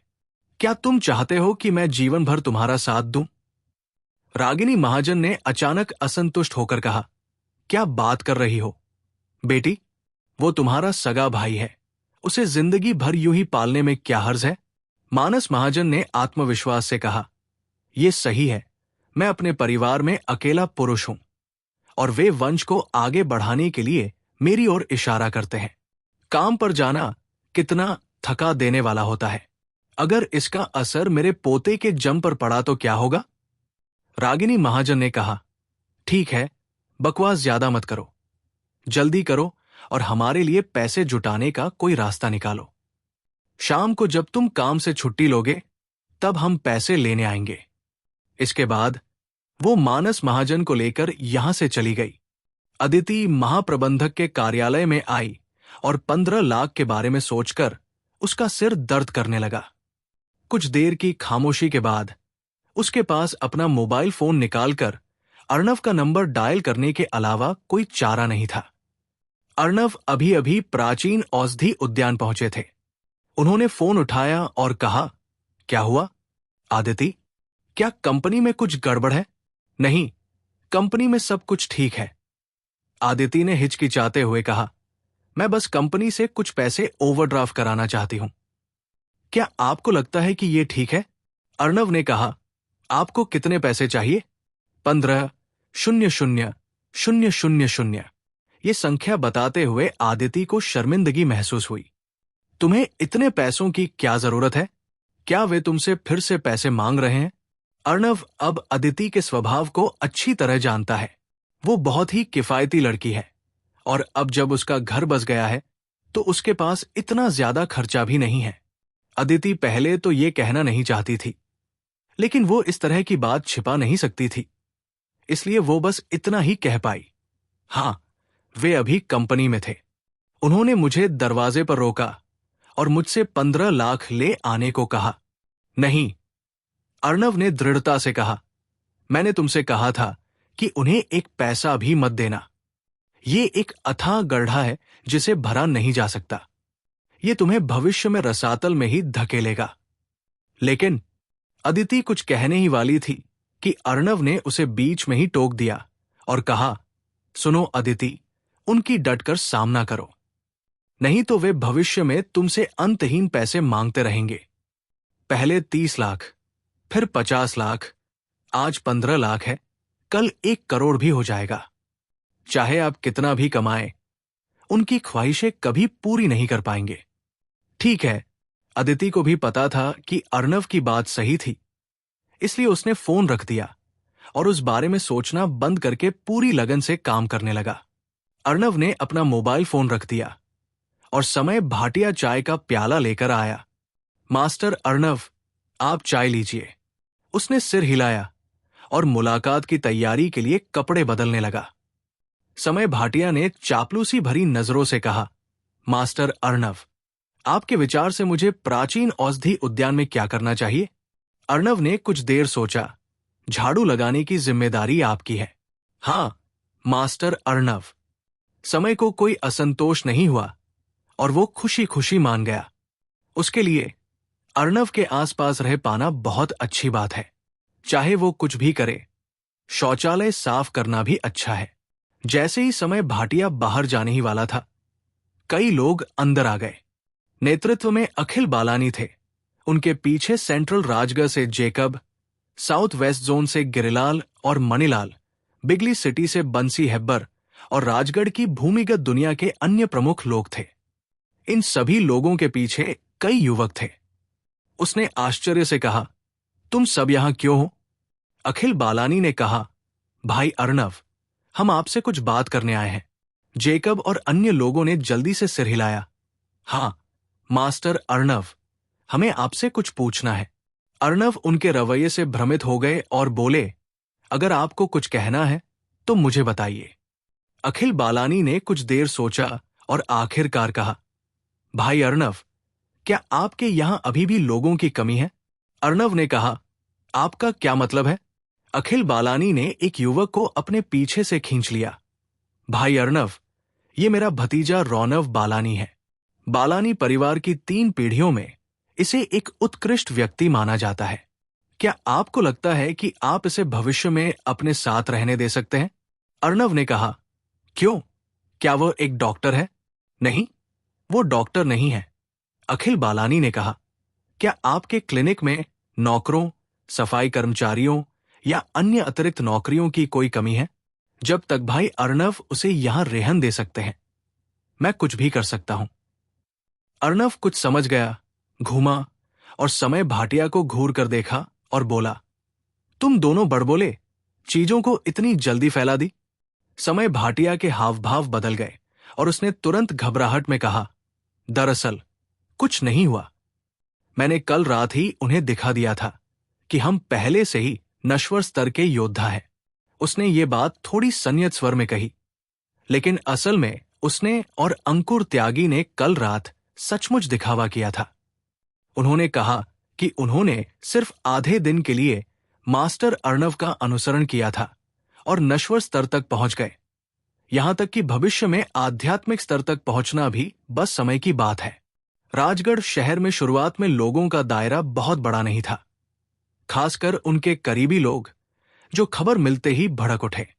एक मार्शल आर्ट परिवार के सदस्य होने के नाते अखिल बालानी अच्छी तरह जानते थे कि आम लोगों के लिए स्वर्ण में प्रवेश करना कितना मुश्किल है और अर्णव का अनुसरण करके इस दहलीज को आसानी से पार कर पाना एक शानदार अवसर था।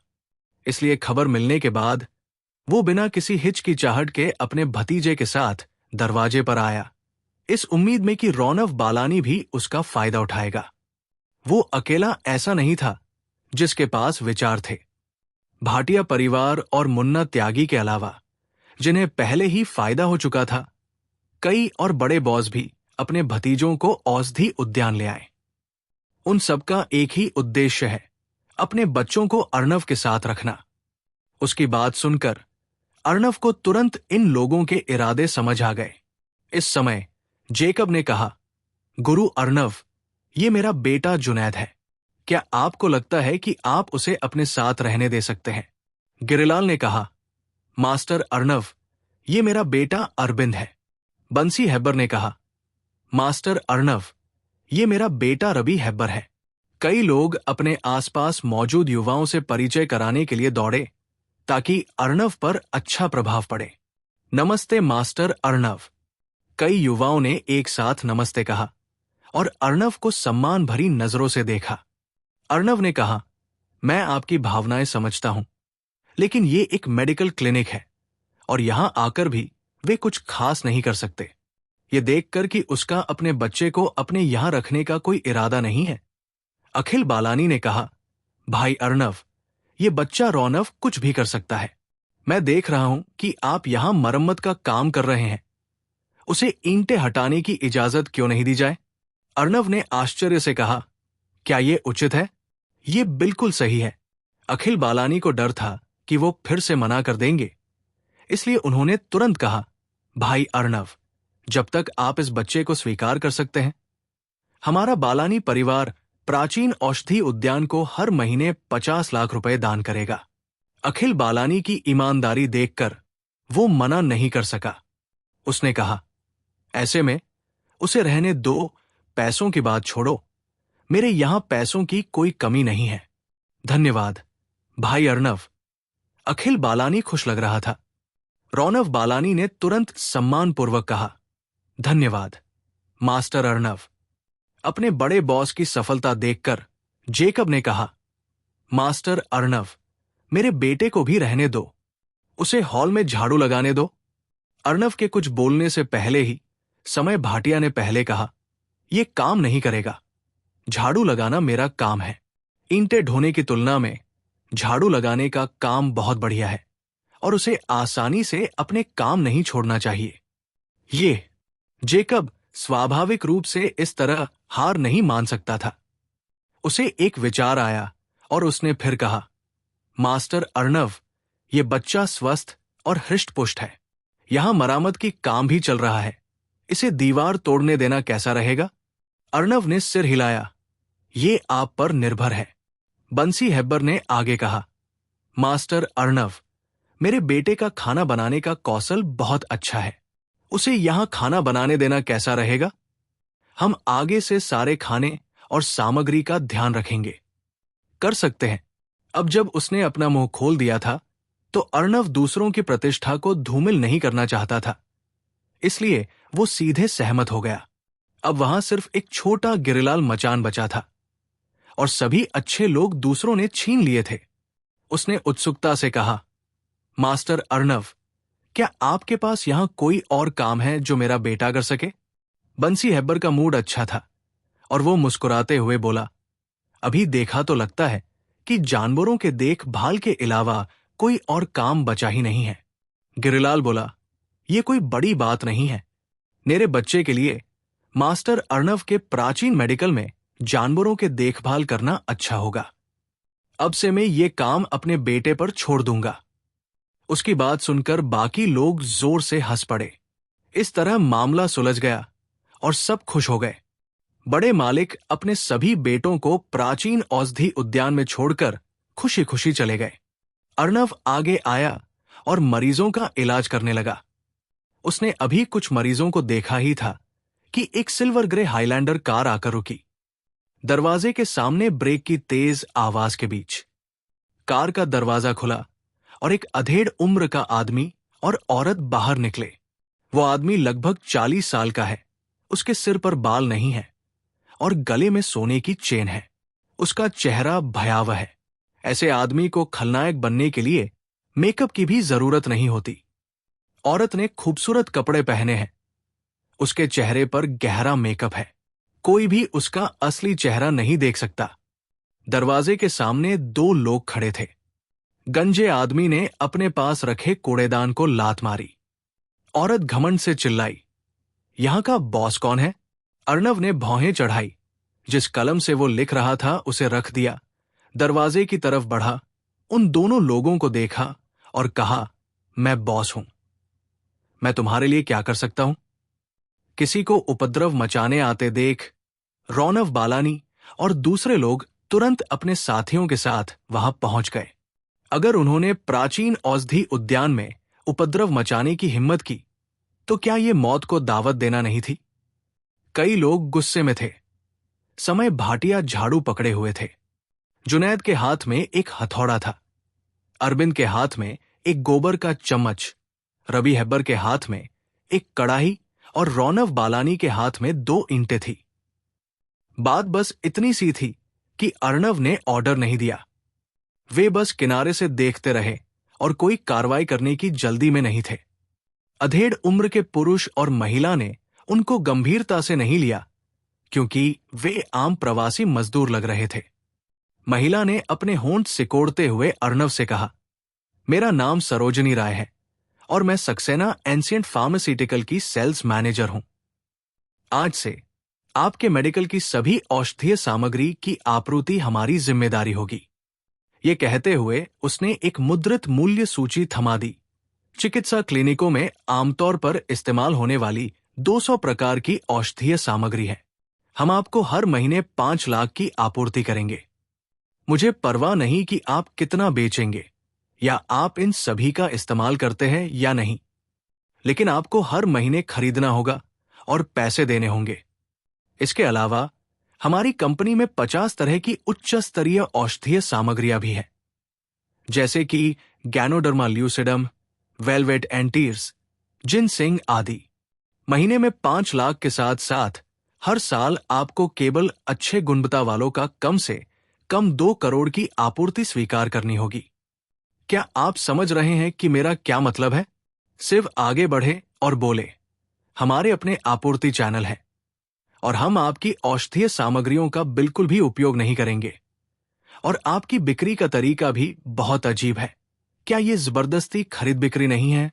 गंजा आदमी चिल्लाया, आप सही कह रहे हैं, हम जबरदस्ती खरीदते बेचते हैं। मैं आपको बस ये बताना चाहता हूं कि आज से सभी औषधीय सामग्रियां हमें ही भेजेंगे। अर्णव ने भागने वाले कुछ लोगों को रोकने के लिए हाथ उठाया। उन्होंने मूल्य सूची ली और उसे देखा। आपकी औषधीय सामग्रियां थोड़ी ज्यादा महंगी हैं। वे सामान्य बाजार मूल्य से दोगुनी हैं। हम आपकी दवा स्वीकार नहीं करते। सरोजनी राय हंस पड़ी, मानो कोई मजाकिया मजाक सुन रही हो। सक्सेना एंशिएंट फार्मास्यूटिकल औषधीय सामग्री बेचते हैं। हमें कब तक आपकी स्वीकृति की आवश्यकता होगी? मैंने अभी कहा था कि हम हर महीने नियमित रूप से औषधीय सामग्री पहुंचाएंगे। अगर आपको ये नहीं चाहिए तो भी आपको लेना होगा, चाहे आप इन्हें जला दें या फेंक दें। आपको मुझे एक एक पाई की कीमत देनी होगी। अर्णव थोड़ा मुस्कुराया और बोला, अगर हमें नहीं चाहिए तो क्या होगा? सरोजनी राय ने हाथ हिलाया और दबंगई से कहा, यह आसान है, बस अपना क्लिनिक आगे मत खोलना। उसने आने से पहले ही पूछताछ कर ली थी। हालांकि प्राचीन औषधि उद्यान की पहले अच्छी प्रतिष्ठा थी, लेकिन यह 3 साल से बंद था और इसके सारे संपर्क टूट चुके थे। नया बॉस एक युवा है जिसका कोई खास अनुभव नहीं है, इसलिए वो आत्मविश्वास से बात की। अर्णव ने कहा, हम औषधीय सामग्री बिल्कुल नहीं लेंगे। मैं देखना चाहती हूं कि तुम हमें इन्हें लेने से कैसे रोकते हो। बेटे, बेशर्म मत बनो, सरोजनी राय ने आक्रामक स्वर में कहा। सक्सेना एंशिएंट फार्मास्यूटिकल में हमारा बहुत अच्छा रिकॉर्ड है। बस एक फोन कर दो, तुम्हारा क्लिनिक तुरंत बंद कर दिया जाएगा। गंजा आदमी चिल्लाया, मानो या न मानो, मैं अभी सैकड़ों भाइयों को बुलाकर तुम्हारा क्लिनिक बर्बाद कर दूंगा। अर्णव ने ठंडी मुस्कान दी, क्या तुम इतने कमाल के हो? इससे मैं सचमुच डर गया। सरोजनी राय ने एक और कॉन्ट्रैक्ट निकाला और कहा, समझदार बनो और बकवास बंद करो। जल्दी से कॉन्ट्रैक्ट पर साइन कर दो, मुझे अभी भी जल्दी करनी है। अर्णव ने बिना देखे ही कॉन्ट्रैक्ट ले लिया। उसने हाथ कांपते हुए जमीन पर गिरकर टुकड़े टुकड़े हो गए। उसने ठंडे स्वर में कहा, यहां से चले जाओ। उसके पास अभी भी बहुत सारे मरीज इंतजार कर रहे थे और उसके पास इन दोनों बेवकूफों से बकवास करने का समय नहीं था। सरोजनी राय के चेहरे के भाव बदल गए। बेटे, क्या तुम मुझे उकसा रहे हो?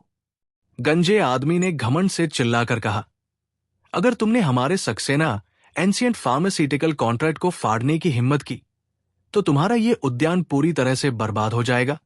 यह कहकर उसने तुरंत अपना मोबाइल फोन निकाला। भाइयों को फोन कर रहा हूं, आओ और प्राचीन औषधि उद्यान को बर्बाद कर दो। सरोजनी राय ने अपने हाथ कमर पर रखे और घमंड से कहा, सुना, तुमने मुझे गुस्सा दिला ही दिया। 10 लाख लेकर सब ठीक करने में देर नहीं हुई है, वरना भाइयों के आने पर तुम रो भी नहीं पाओगे। ठीक है, मैं देखना चाहता हूं कि तुमने मेरे क्लिनिक को कैसे तहस नहस कर दिया। अर्णव ने अपने आसपास मौजूद कुछ लोगों की तरफ हाथ हिलाकर कहा, देखना बंद करो, चलो काम पर लग जाओ। समय भाटिया ने हाथ में झाड़ू लहराई और जमीन पर पड़े कागज के टुकड़े साफ करने लगा। क्या तुम दोनों ने मुझे झाड़ू लगाते नहीं देखा? यहां से चले जाओ। बोलते बोलते उसने अपने पैर उठाए और सरोजनी राय और गंजे आदमी को 2 लात मारी। साले, तेरी हिम्मत कैसे हुई मुझे मारने की? सरोजनी राय जमीन से उठीं और कुछ कठोर शब्द कहने ही वाली थी कि रवि हेब्बर के हाथ का तवा अचानक उनके चेहरे पर जोर से लगा। मुक्का जोरदार और सटीक था, सीधा उनकी नाक के पुल पर लगा और उनका चेहरा कुछ देर के लिए खून से लथपथ हो गया। क्या तुम मरना चाहती हो? गंजा आदमी बेहद खूंखार लग रहा था और तेजी से उसकी ओर दौड़ा, लेकिन जैसे ही उसने 2 कदम आगे बढ़ाया, समय भाटिया ने उसे पीछे धकेल दिया। ये मुक्का सीधे उनके चेहरे पर लगा। जब गंजा आदमी फिर से जमीन से उठा तो उसके गंजे सिर से लेकर चेहरे तक झाड़ू के खून जैसे लाल निशान थे, जो बेहद मजेदार लग रहे थे। मेरा इंतजार करो, मैं बाद में तुम्हें बर्बाद कर दूंगा। गंजा आदमी मूर्ख नहीं था।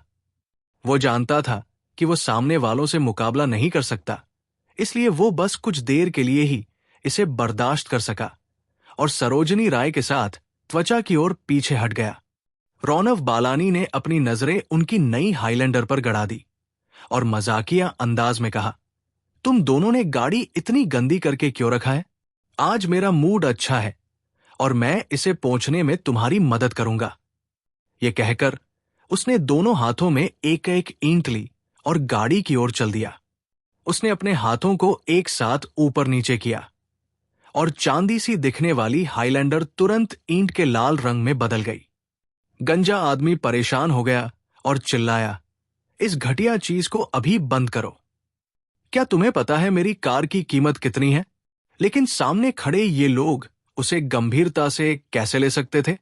अरविंद ने कहा, भाई रौनव, तुम्हारी चीजें इतनी अच्छी नहीं है, मेरी तरफ देखो। ये कहकर उसने मल का चम्मच हाथ में लिया और उसे हाईलैंडर के आगे वाले शीशे पर दे मारा। एक क्लिक की आवाज के साथ शीशा टूट गया। उसी समय मल के चम्मच पर लगे पीले और सफेद छींटे गाड़ी पर हर जगह फैल गए। हाँ, तुम गंजा आदमी और सरोजनी राय इतने गुस्से में थे कि उन्हें रोकने की हिम्मत नहीं हुई। ये बहुत कमजोर है, तुम इससे सिर्फ क्लास ही तोड़ सकते हो। मेरी तरफ देखो। जब वो बात कर रहा था, जुनैद वहां आया। उसके हाथ में जो हथौड़ा था वो बहुत बड़ा था, जिसका इस्तेमाल दीवारों को तोड़ने के लिए किया जाता है। उसने गाड़ी घुमाई और हाईलैंडर के आगे के कवर से जोर से टकराई। एक जोरदार धमाका हुआ और हाईलैंडर का पूरा आगे का हिस्सा ढह गया। इसके बाद ये लोग मंच पर आने के लिए कमर कस रहे थे। कुछ ही मिनटों में एक बिल्कुल नई हाईलैंडर पूरी तरह से क्षतिग्रस्त हो गई। अर्णव बगल से देख रहा था। उसने इन लोगों को रोकने के लिए कुछ नहीं कहा। साफ था कि वे उसे ब्लैकमेल करने आए थे। यही कीमत उन्हें चुकानी थी। इसी समय उसकी जेब में रखे मोबाइल की घंटी बजी। जब उसने कॉल उठाया तो नागेश साहा का फोन था। भाई अर्णव, क्या आप अभी व्यस्त हैं? आपकी भाभी का अस्पताल में गर्भावस्था परीक्षण हुआ था, लेकिन मुझे सिर्फ अपने भाई की चिकित्सा क्षमता पर भरोसा है। मैं चाहता हूं कि आप एक और बार ये देखने के लिए जांच करें कि बच्चा स्वस्थ है या नहीं। नागेश साहा के शब्द खुशी से भरे थे। उसने अभी अभी राजगढ़ अस्पताल में माधुरी साहा का गर्भावस्था परीक्षण करवाया था और पुष्टि की थी कि बच्चे अच्छी स्थिति में हैं, लेकिन वो अर्णव से फिर से पुष्टि करवाना चाहता था। अर्णव ने कहा, भाई नागेश, मैंने अभी अभी एक पारंपरिक प्राचीन चिकित्सा क्लिनिक खोला है, यहां आइए। भाई अर्णव, आपने क्लिनिक खोल लिया है, आपको ये बहुत पहले ही कर लेना चाहिए था। अगर आपकी चिकित्सा कौशल का उपयोग नहीं किया गया तो ये वास्तव में व्यर्थ है। मुझे स्थान बताइए और आपकी भाभी और मैं तुरंत वहां जाएंगे। कुछ बातें करने के बाद अर्णव ने फोन रख दिया और फिर नागेश साहा को प्राचीन औषधि उद्यान का लोकेशन भेज दिया। इस समय हाईलैंडर पूरी तरह से खंडहरों के ढेर में तब्दील हो गया था। वो दुष्ट आदमी टूट गया था और खून बह रहा था, और वो अपने पैरों पर उछलकर चिल्लाया, बस मेरा इंतजार करो। जब मेरे बुलाए गए गुंडे पहुंचेंगे, मैं तुम्हें 10 गुना या 100 गुना वापस कर दूंगा। जुनैद ने एक हथौड़ा उठाया और व्यंग्यात्मक लहजे में कहा, मानो या न मानो, मैं तुम्हारी टांगे तोड़ दूंगा। गंजा आदमी कुछ कदम पीछे हटा। तीखे तेवरों की गर्जना सुनाई दी और फिर 4 वैन प्राचीन औषधि उद्यान के दरवाजे तक आ पहुंची। कार का दरवाजा खुला और अंदर से 20-30 बदमाश कूद पड़े। ये लोग या तो छोटे चाकू लिए हुए थे या स्टील के पाइप, और वे सभी खूंखार और खतरनाक थे। लीडर एक अधेड़ उम्र का आदमी था, जिसकी त्वचा सांवली थी और उसकी छाती पर एक खूंखार कुत्ता का टैटू बना हुआ था। वो बेहद खूंखार लग रहा था। भाई ब्लैक डॉग, तुम आखिरकार यहां आ गए। इन लोगों को देखकर गंजे आदमी और सरोजनी राय को तुरंत ऐसा लगा जैसे उन्होंने किसी रक्षक को देख लिया हो, और वे लगभग रो पड़े। गंजा आदमी चिल्लाया, भाई ब्लैक डॉग, इन प्रवासी मजदूरों ने न सिर्फ हमें पीटा, बल्कि हमारी गाड़ियां भी तोड़ दी। हमें उन्हें सबक सिखाना चाहिए। सरोजनी राय चिल्लाई, और वो अंधा बॉस हमारे सक्सेना एंशिएंट फार्मास्यूटिकल को भड़काने की कोशिश कर रहा है। उसका क्लिनिक ध्वस्त कर देना चाहिए। चिंता मत करो, अगर किसी ने मेरे भाइयों को भड़काने की हिम्मत की तो मैं आज देखूंगा कि उनके कितने सिर उगाए हैं। ब्लैक डॉग ने जोरदार आवाज में कहा। उसके हाथ में 1 फुट से ज्यादा लंबा तरबूज काटने वाला चाकू था। और वो मेडिकल सेंटर की ओर बढ़ गया। अपने सामने की कतार देखकर दर्शकों ने प्राचीन औषधि उद्यान के लिए आह भरी। ये अफसोस की बात है कि इतने अच्छे मेडिकल सेंटर ने इन सामाजिक बदमाशों को भड़का दिया है। डॉक्टर अर्णव एक अच्छे इंसान है और उनके पास अच्छी चिकित्सा क्षमता है। वो सबका मुफ्त में इलाज करते हैं। वो इन बदमाशों से क्यों भिड़ गए? सबने सोचा कि प्राचीन औषधि उद्यान आज बड़ी मुसीबत में है और सामने वालों को इसे ध्वस्त कर देंगे। शायद कोई घायल भी हो जाए। ब्लैक डॉग ने तरबूज का चाकू पकड़ा हुआ था और अपने भाइयों के साथ आक्रामक रूप से आगे बढ़ा। लेकिन जब उसने समय भाटिया और बाकी लोगों के चेहरे देखे तो वो अचानक कांप उठा, मानो उस पर बिजली गिर गई हो, और वो तुरंत स्तब्ध रह गया। राजगढ़ रोड पर एक गैंगस्टर होने के नाते वो अपने सामने इन लोगों को कैसे नहीं पहचान पाया। भाटिया परिवार का युवा सरदार, बालानी परिवार का राजकुमार, जेकब का बेटा, गिरलाल का बेटा। धिक्कार है, इन लोगों ने तो बस यूं ही भूमिगत अंडरवर्ल्ड से एक राजकुमार स्तर की आकृति निकाल ली। वे आज यहां क्यों इकट्ठा हुए हैं और प्रवासी मजदूरों जैसे कपड़े पहने हैं? क्या हो रहा है? अरविंद ने गोबर का चम्मच पकड़ा, ब्लैक डॉग को ठंडी नजरों से देखा और कहा, क्या हुआ ब्लैक डॉग, तुम कुछ करते क्यों नहीं? ब्लैक डॉग की सांस डर के मारे लगभग रुक गई। वो अपने सामने खड़े इन लोगों में से किसी को भी नाराज नहीं कर सकता था। इतने सारे लोगों को एक साथ तो छोड़ ही दीजिए। अगर आज उसने सचमुच एक उंगली भी उठाने की हिम्मत की, मुझे डर है कि कल वह और उसके भाई राजगढ़ से गायब हो जाएंगे। युवा स्वामियों, ये सचमुच एक गलतफहमी है। ये एक गलतफहमी है। ब्लैक डॉग ने हंसने की बहुत कोशिश की, लेकिन नतीजा रोने से भी बदतर था। समय भाटिया ने कहा, क्या तुम देखना नहीं चाहते कि हमारे कितने सिर उगाए हैं? क्या अब तुम साफ देख सकते हो? क्या तुम 2 सिर काटकर देखना चाहते हो? गलतफहमी, गलतफहमी। ब्लैक डॉग इतना डर गया कि अचानक उसके दिल में कुछ कौंध गया और उसने चेहरे पर चापलूसी भरी नजर डालते हुए कहा, मास्टरों, मैं अपने भाइयों को बस ये देखने के लिए लाया हूं कि क्या हम कुछ मदद कर सकते हैं। मेरा असल में कोई और इरादा नहीं है। रौनव बालानी ने कहा, क्या तुम्हें यकीन है? बिल्कुल, मुझे यकीन है। ब्लैक डॉग ने राहत की सांस ली, फिर अपनी छाती थपथपाई और कहा, हम भाइये तुम्हारी मदद करने आए हैं।